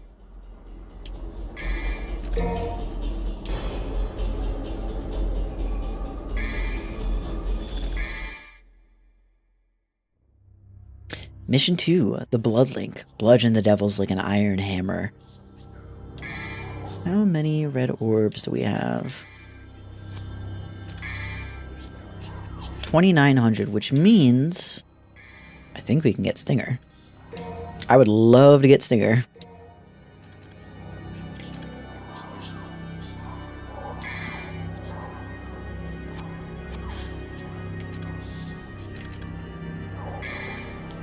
So that was Royal Guard. I'm going to switch to some other ones just so we can go through and see what they're all like. So Gunslinger is what we will try next. Rapid Shot, Charge Shot, Twosome Time.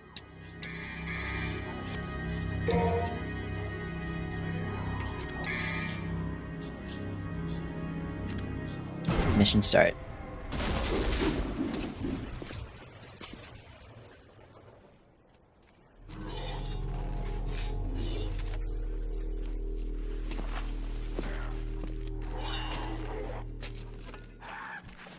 Damn it!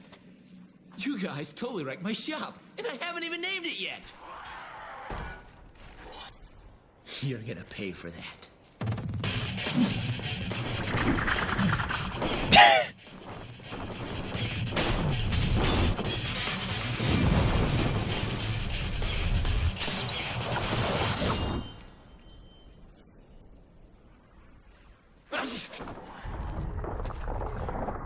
Of course. Of course. The sneeze, yeah.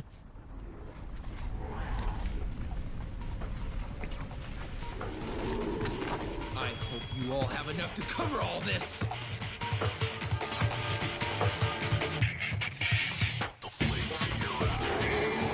Let's go. Special moves. Input certain commands to execute powerful special moves. High time, blast enemy into the air. Let's hold and press Y, holding left stick back. Hold down Y, your character rises into the air as well. Yep. Oh wait, what is this? Vital Star. Spiritual stone made using alchemy. This slightly revitalizes lost life power. Okay, and then yeah, you can roll by holding, lock on.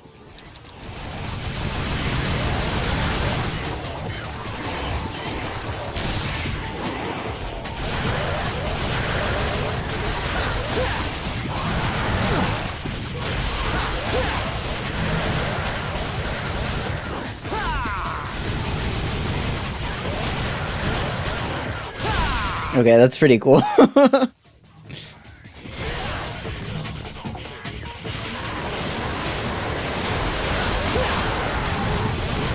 You can just fire completely behind you. I like that.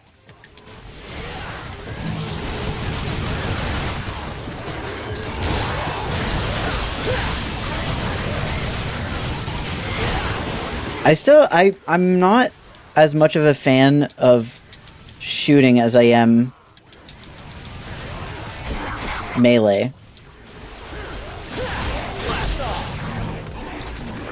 I just don't like it quite as much. I don't find it as fun. I think it's just because you're stationary when you're shooting. Or at least like mostly stationary, or like walking really slowly. So it's just not as like cool to me. Escape. Definitely evade enemies' incoming attacks. Side roll. Hold down RB and press A, holding right or left. And then jump back is hold RB and press A while holding back.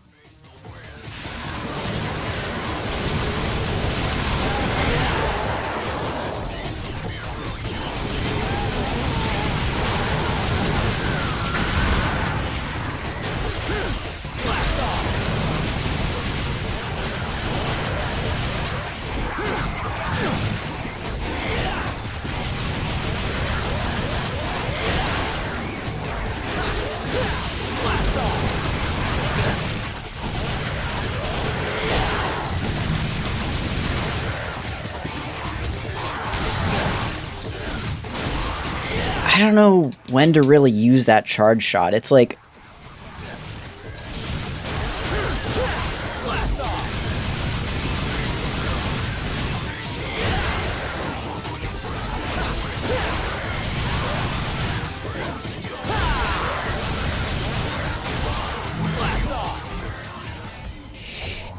You know, it doesn't feel like there's a lot of like. I don't understand the like flow of the charge shot.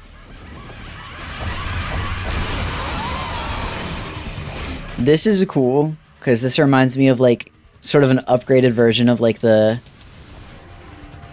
sin scissors and sin scythes of the first game, you know.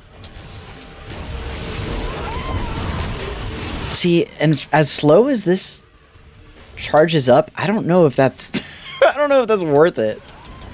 I don't know if that is.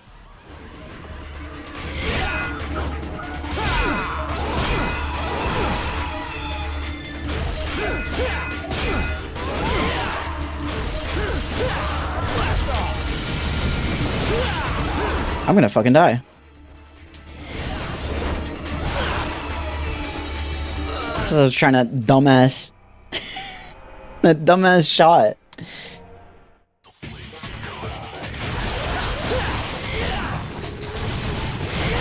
Yeah, I don't know if I'm gonna stick with Gunslinger. I don't know if I find it that intuitive or like that much fun. I mean, fuck, one of the problems with DMC2 is it focused too much on making the guns the centerpiece, and that's like not the fun part of the game as much. You know, it works way better as like a sidearm than the main focus.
With those red orbs.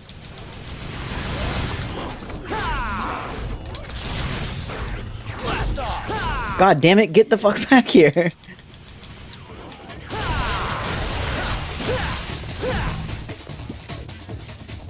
Okay. Now we should be doing better. I'm not gonna use that stupid charged gunshot.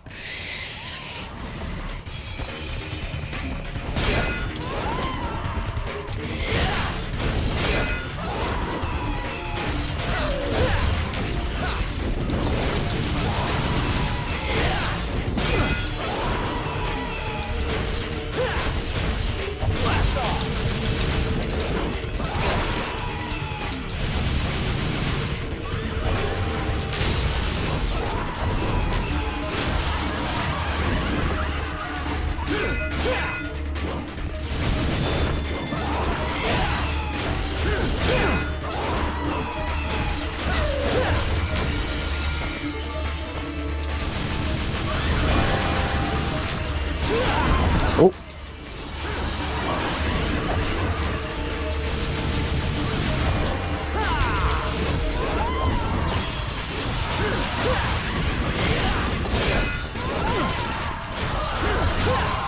Nice.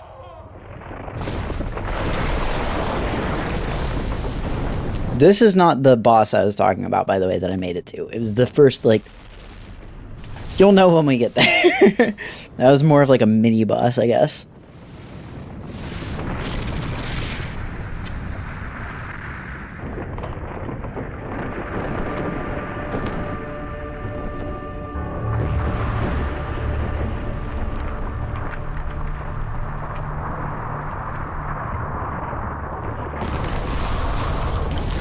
I was so excited to see that Virgil was a major part of this game. Because in DMC1, he was introduced, and I know how much of a, like, fan favorite... It's been nearly a year since we last met. ...character he is, and people love, like, he and Dante's rivalry. So I was like, wait, when am I gonna learn more about that? They like just barely mentioned him in the first game, and then the second game they just didn't at all. So I was really happy that he's like a central part of this game.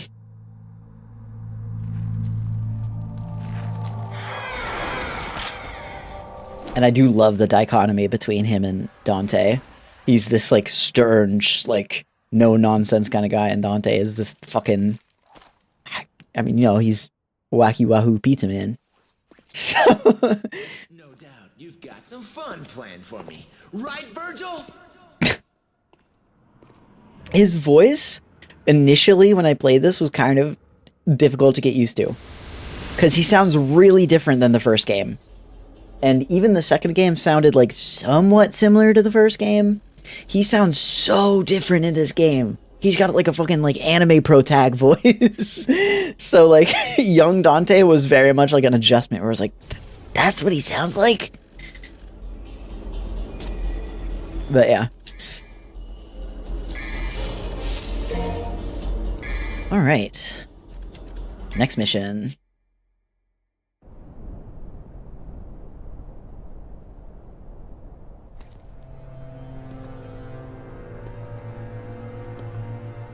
I come.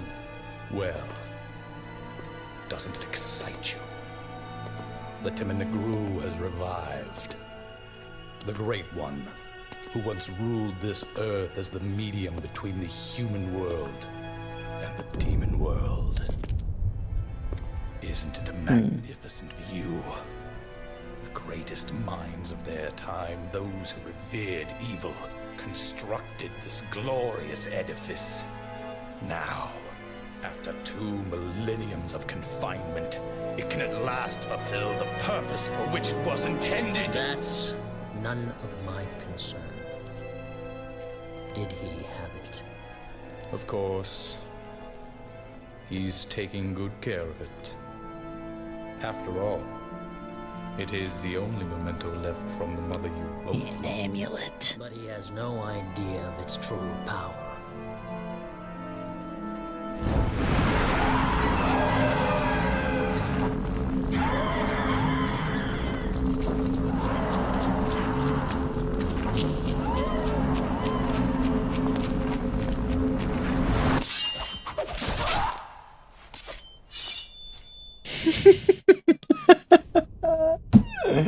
It's so good. It's so good. Oh, edgy samurai boy. I'm a fan.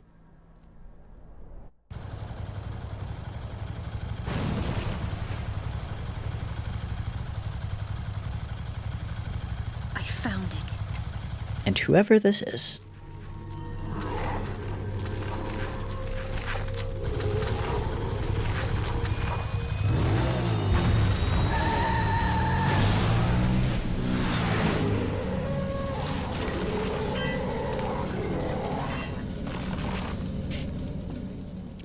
I didn't notice the first time I played the fucking 3 in in the cutscene. So dumb. Alright, let's go to style. And I'm just not a fan of Gunslinger. Maybe it's good. Maybe people like it and have found good ways to use it. I just don't think I like it that much. So we have Trickster and Swordmaster that I didn't use yet. Let's just check out Trickster. It's probably the most simple one. It has wall hike with just holding or pressing B towards the wall, and dash is pressing B in any direction. It's pretty simple.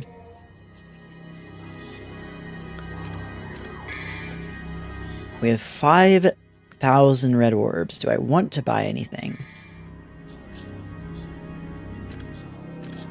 Can't buy any moves. I don't think I really need any items, so I'm gonna say no. I'm good to start. Mission 3, the Devil's Tower. Invade the Colossal Tower. Let's go. So yeah, we have our dash here.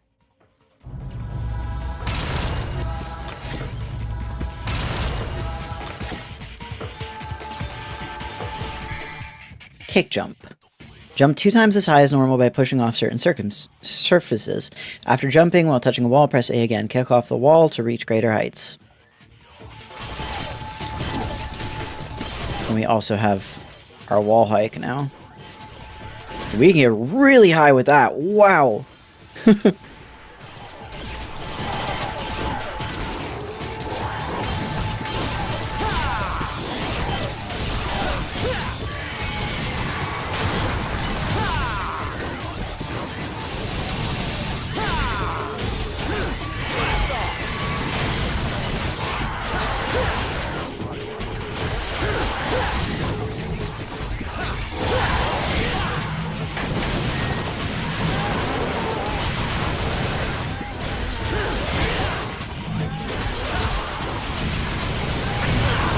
Oh shit.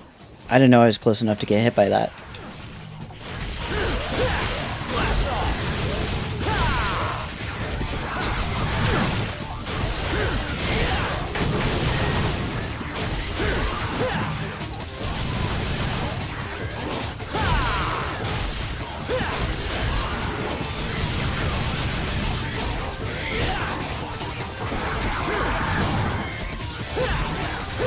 Fuck.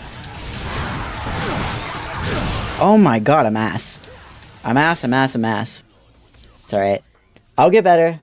I haven't played this in a while, okay?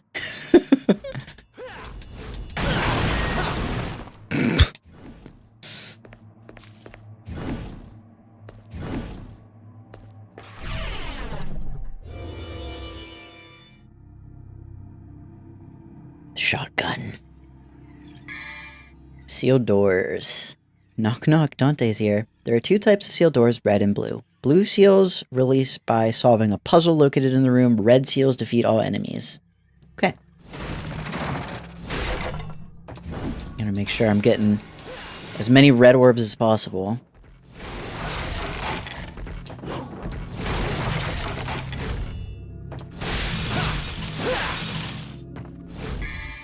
Breakables. Hey, smashing things is just fun. Examine your surroundings. If something's in the way, smash it.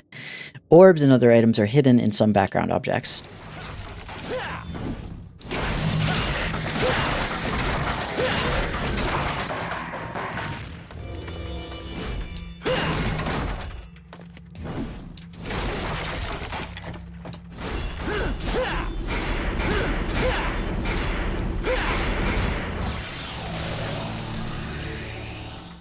Easy enough. Shotgun! A hunting shotgun that is very powerful at close range. Change firearms with left trigger. Bam. Shotgun unlocked.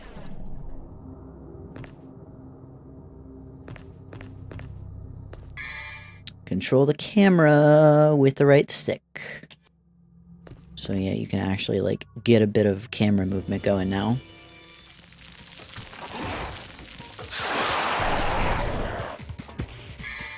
Stylish rank. Combo it up and make the grade. Don't give your enemy the chance to breathe by relentlessly hitting them with high-speed combos.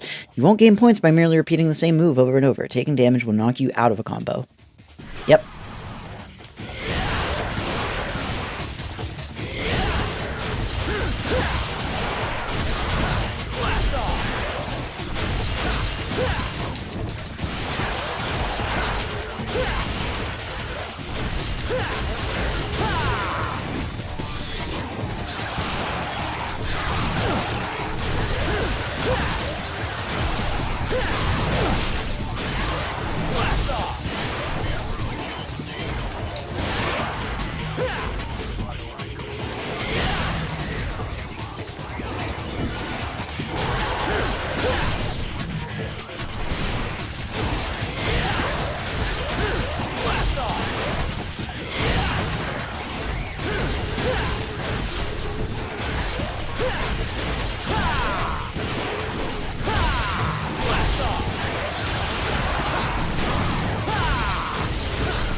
This game is so fun.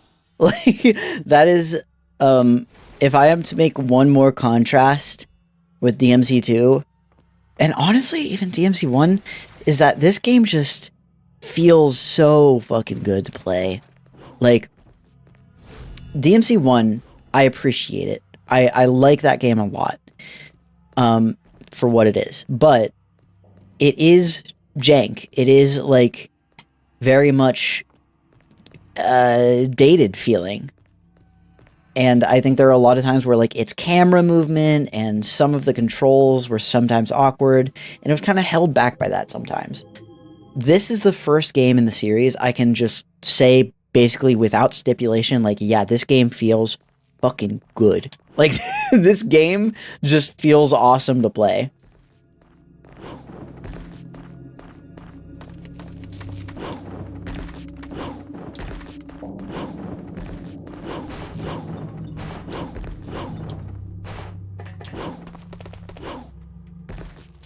Can I get up there more? There has to be a way to get up there, because there's a red orb up there. There we go.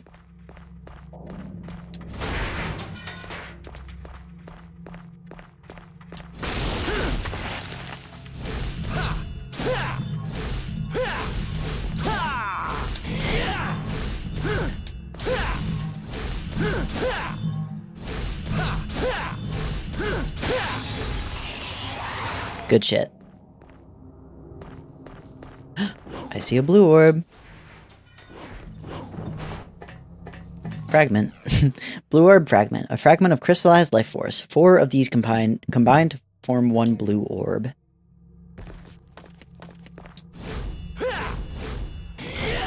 Barrels not destroyable? They look like destroyable as barrels. A statue of the omniscient god of time and space. By offering it demon blood, one can attain the power of the ancient magic lands. Divinity statues. Power up using red orbs. So, this is just the same thing that shows up in, like, the mission start menu. 13,000, which means we could get Stinger level 2. That would be pretty nice. We could also get Drive if we wanted to. And we could also get some items. Blue orb could be good. Gold orb could actually be really nice. Because the gold orb is just a straight up revival. So that is like a really, really useful thing. But it's also temporary. Whereas if I get a leveled up Stinger, it's not temporary. I just have it. I usually lean towards getting, let's see, powered up version, level 2, does more damage and has greater range. I usually lean towards getting moves over buying items just because moves are permanent. And there's more value in that to me. I'm going to go with Stinger level 2. Okay. And then maybe we could get a large Vital Star to round it out. Just in case we need it. Cool. Let's go. Ice Guardian's Chamber.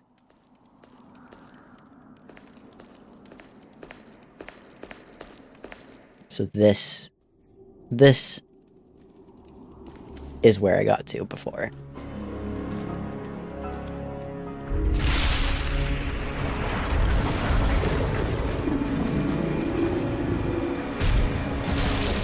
This is the boss I was talking about. Which I remember being pretty fucking tough.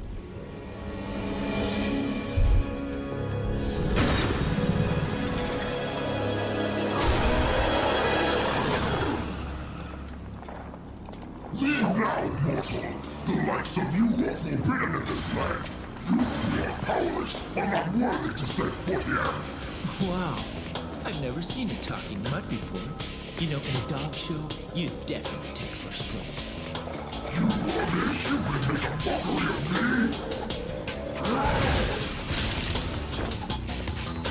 me! Easy, Fido.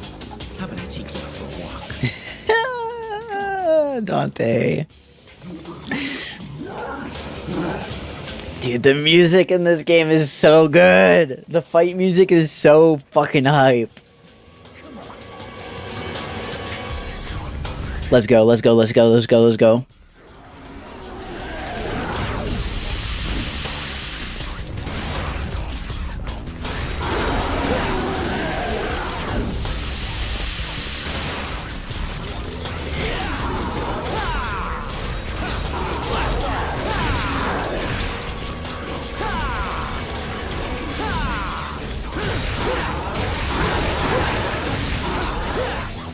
I'm hoping this will go smoother than last time I played, because this definitely gave me quite a bit of trouble.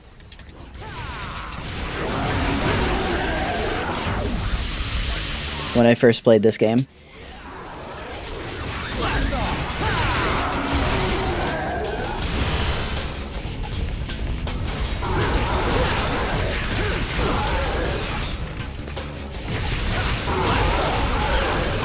Shit.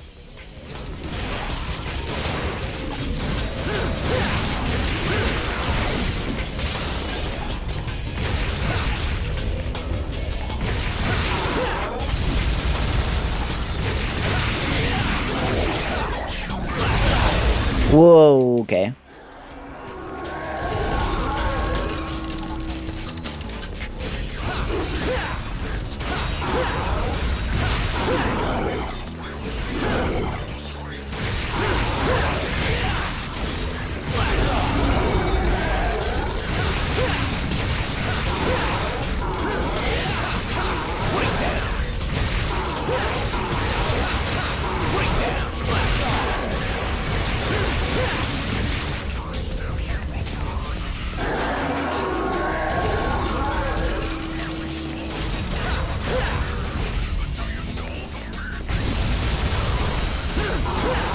This dodge is serving us pretty well.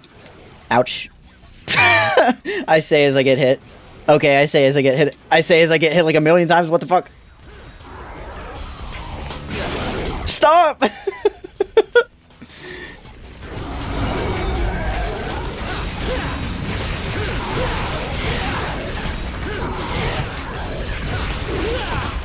Shit. Okay, I might have to use my Vital Star.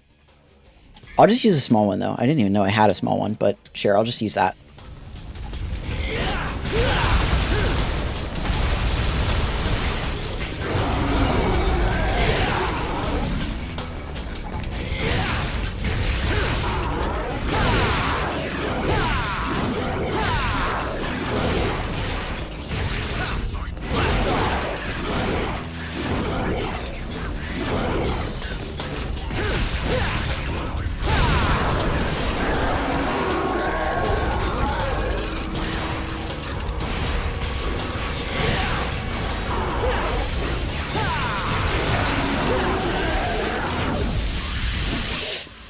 I don't know how that didn't hit me, but I'll take it.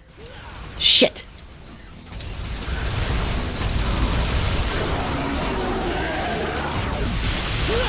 No!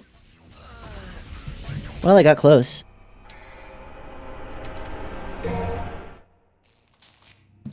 Okay.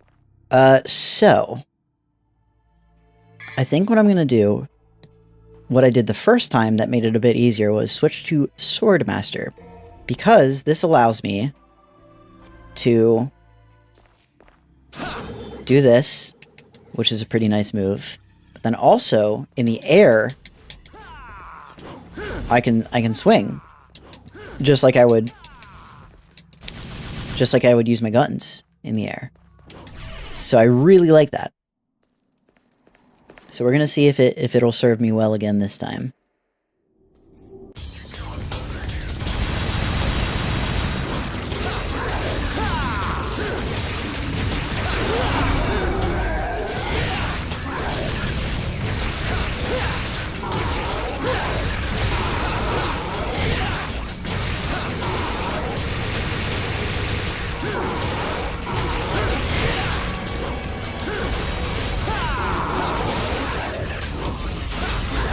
See, like, I think it's so nice to be able to do that.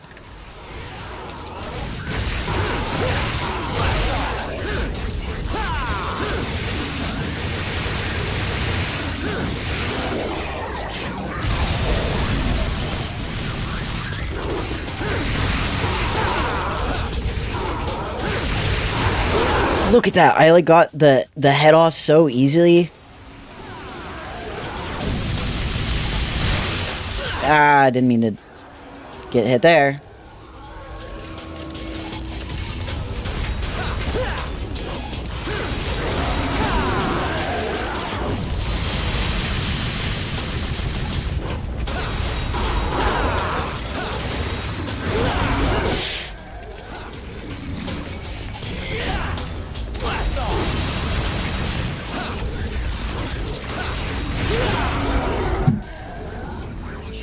The first time this showed up, I got so pissed. I think when I first saw the message "easy mode is now selectable," I think my exact words were "go fuck yourself." It's just like it's such a like. Obviously, it's not meant to be, but it's such a just funny like. If this is too much for you, then you can just go ahead and play the piss baby mode, you know? It's right over there. It's just like, it's such a motivator. It's like, no, I can fucking do this. Don't you tell me to play easy mode.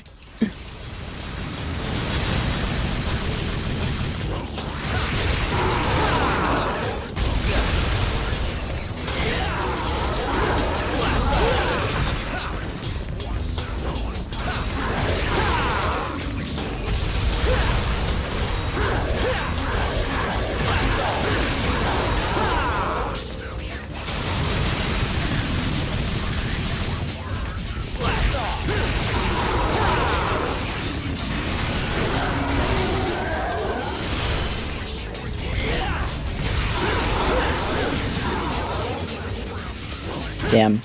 Just completely missing everything.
Nice. Ah, shit.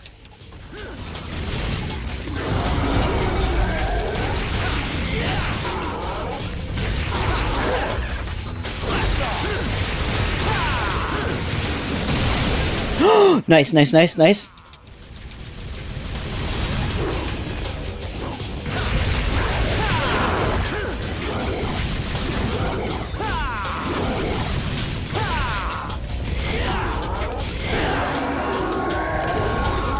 Just one more. Just a little bit more.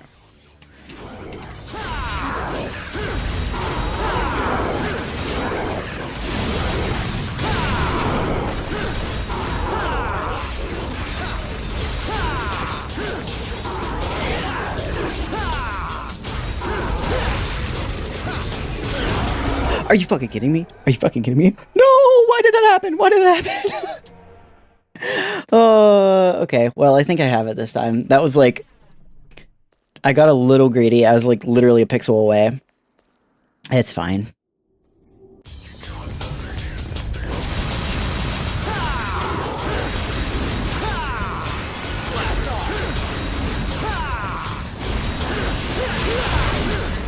What the fuck was that?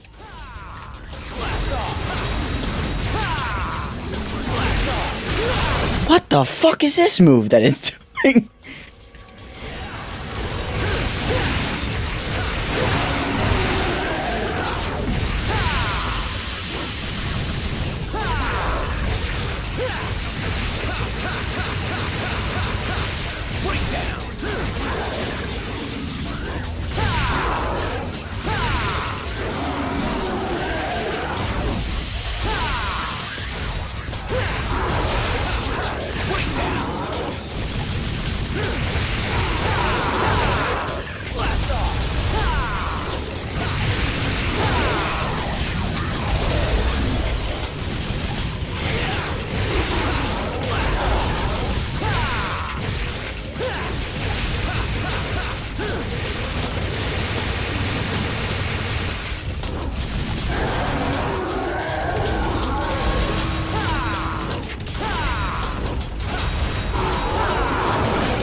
Ah, shit. I should probably use this.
Don't get greedy.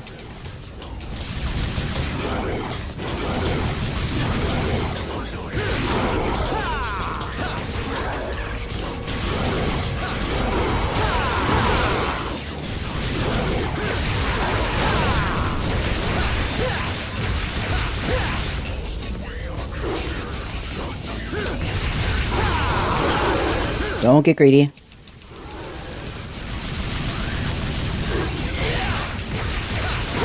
Okay. Did it. Who knows? I'm not even sure myself. You have proved your strength. I acknowledge You have proved. Take my soul and go forth. You have my blessing.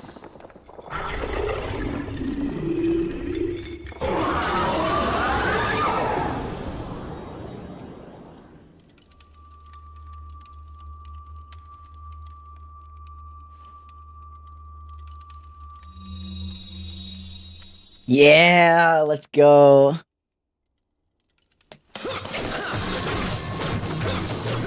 This is another thing that makes me so fucking happy about this game, is how different the weapon choices are. I love the versatility in, like, this is Cerberus, a weapon of 3 interlocking rods infused with the elemental power of ice. Change devil arms with right trigger in real time. Like, this is such a different thing than the sword, and it's so cool. And you can, like, intersperse them together in combos, and it's so awesome.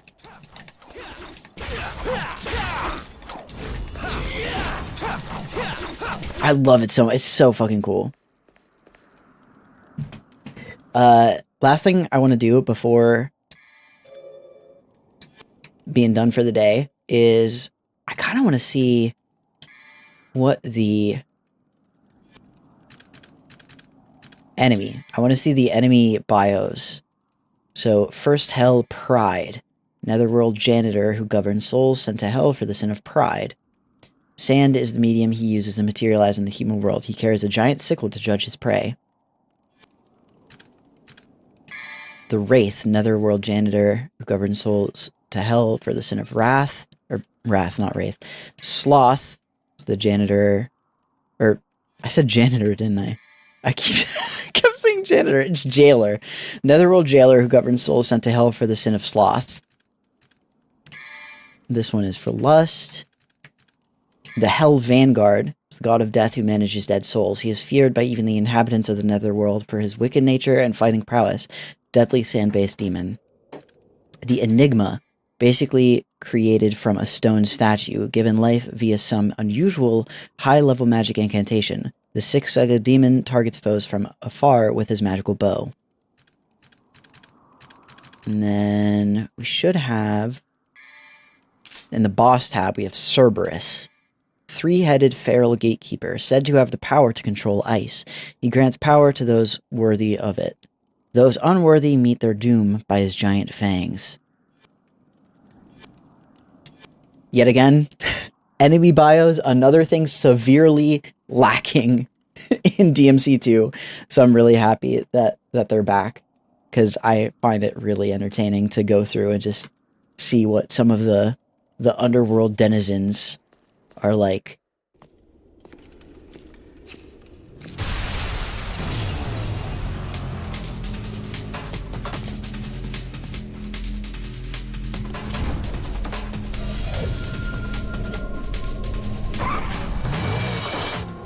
Are you going to the party?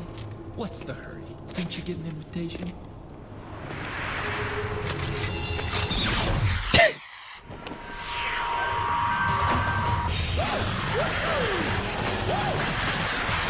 Absolutely insane. Like, what are you talking about?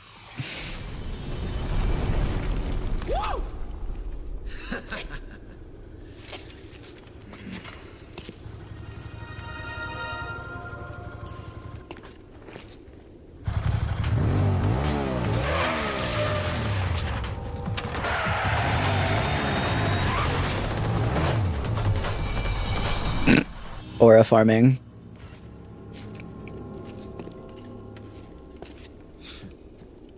This just keeps getting better and better. I want to know who this big gun lady is. What's her deal?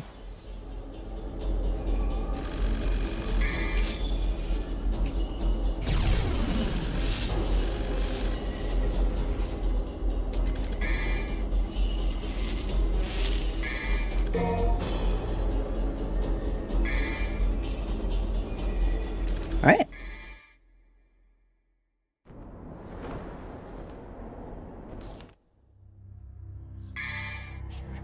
I just want to get into the game so that I can... Come on, wimp. so I can quit. Will this go back to the... Yeah, okay. I was just making sure it actually, like, played the cutscene again when I selected the mission. That's good. Okay. Well. Where do I... There we go. So, got through some more... Well, some more, I say. Re-got through the beginning of DMC3.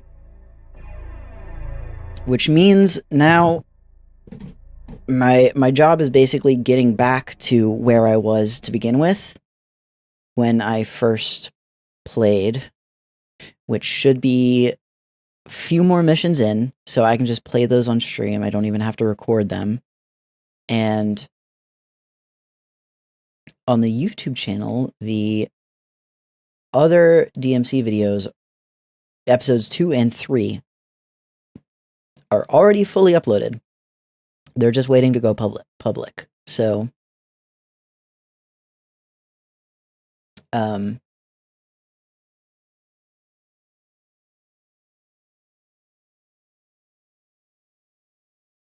yeah.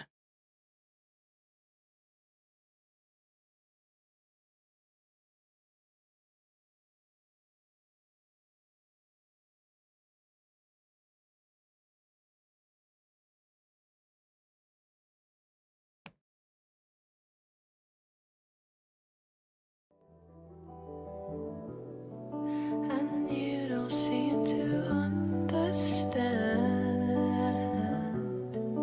A shame you seemed an honest man. And all Okay. the fears you hold so dear. Yeah. I just gotta edit that first video. Episodes 2 and 3 will be up. Then I have to play until a certain mission, and then we can continue the playthrough like normal. Overly complicated, but I have a good handle on what I need to get done. So, shouldn't be too bad. Cool. And I have an anthology episode ready to go too, so that's good. So I will probably stream, I don't know, some other time this week. Most likely not Thursday, since that's Thanksgiving. I think I'm going to be busy most of that day, including, you know, in the morning, getting ready and everything, so. Yeah. I don't know. We'll see. Either way. Finish Anthology the Killer, continue Devil May Cry 3. That's the current plan. And then after Anthology the Killer, I think I'm going to go ahead and start Nier. I've just really been interested in finding out what's up with that game, so. Nier Replicant, that is.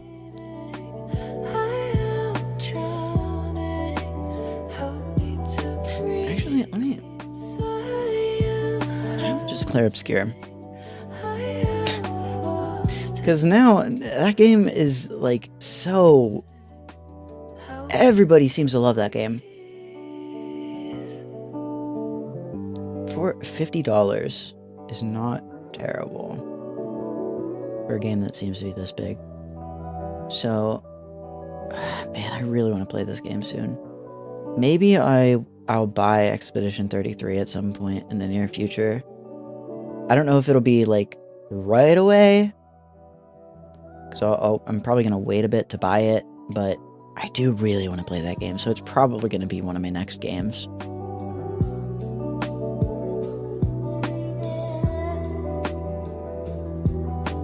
Either way, that is for me to decide later, at a later point. For now, Anthology, DMC, Nier upcoming on deck. We're back on track, finally. If for a long time, it felt like I was scrambling to get back to what I was doing before because of the videos that were lost and corrupted. Finally, we're actually, like, back on track, and I can just chill out a little bit. So, that's cool. I'll be back at some point this week. Till then, bye-bye.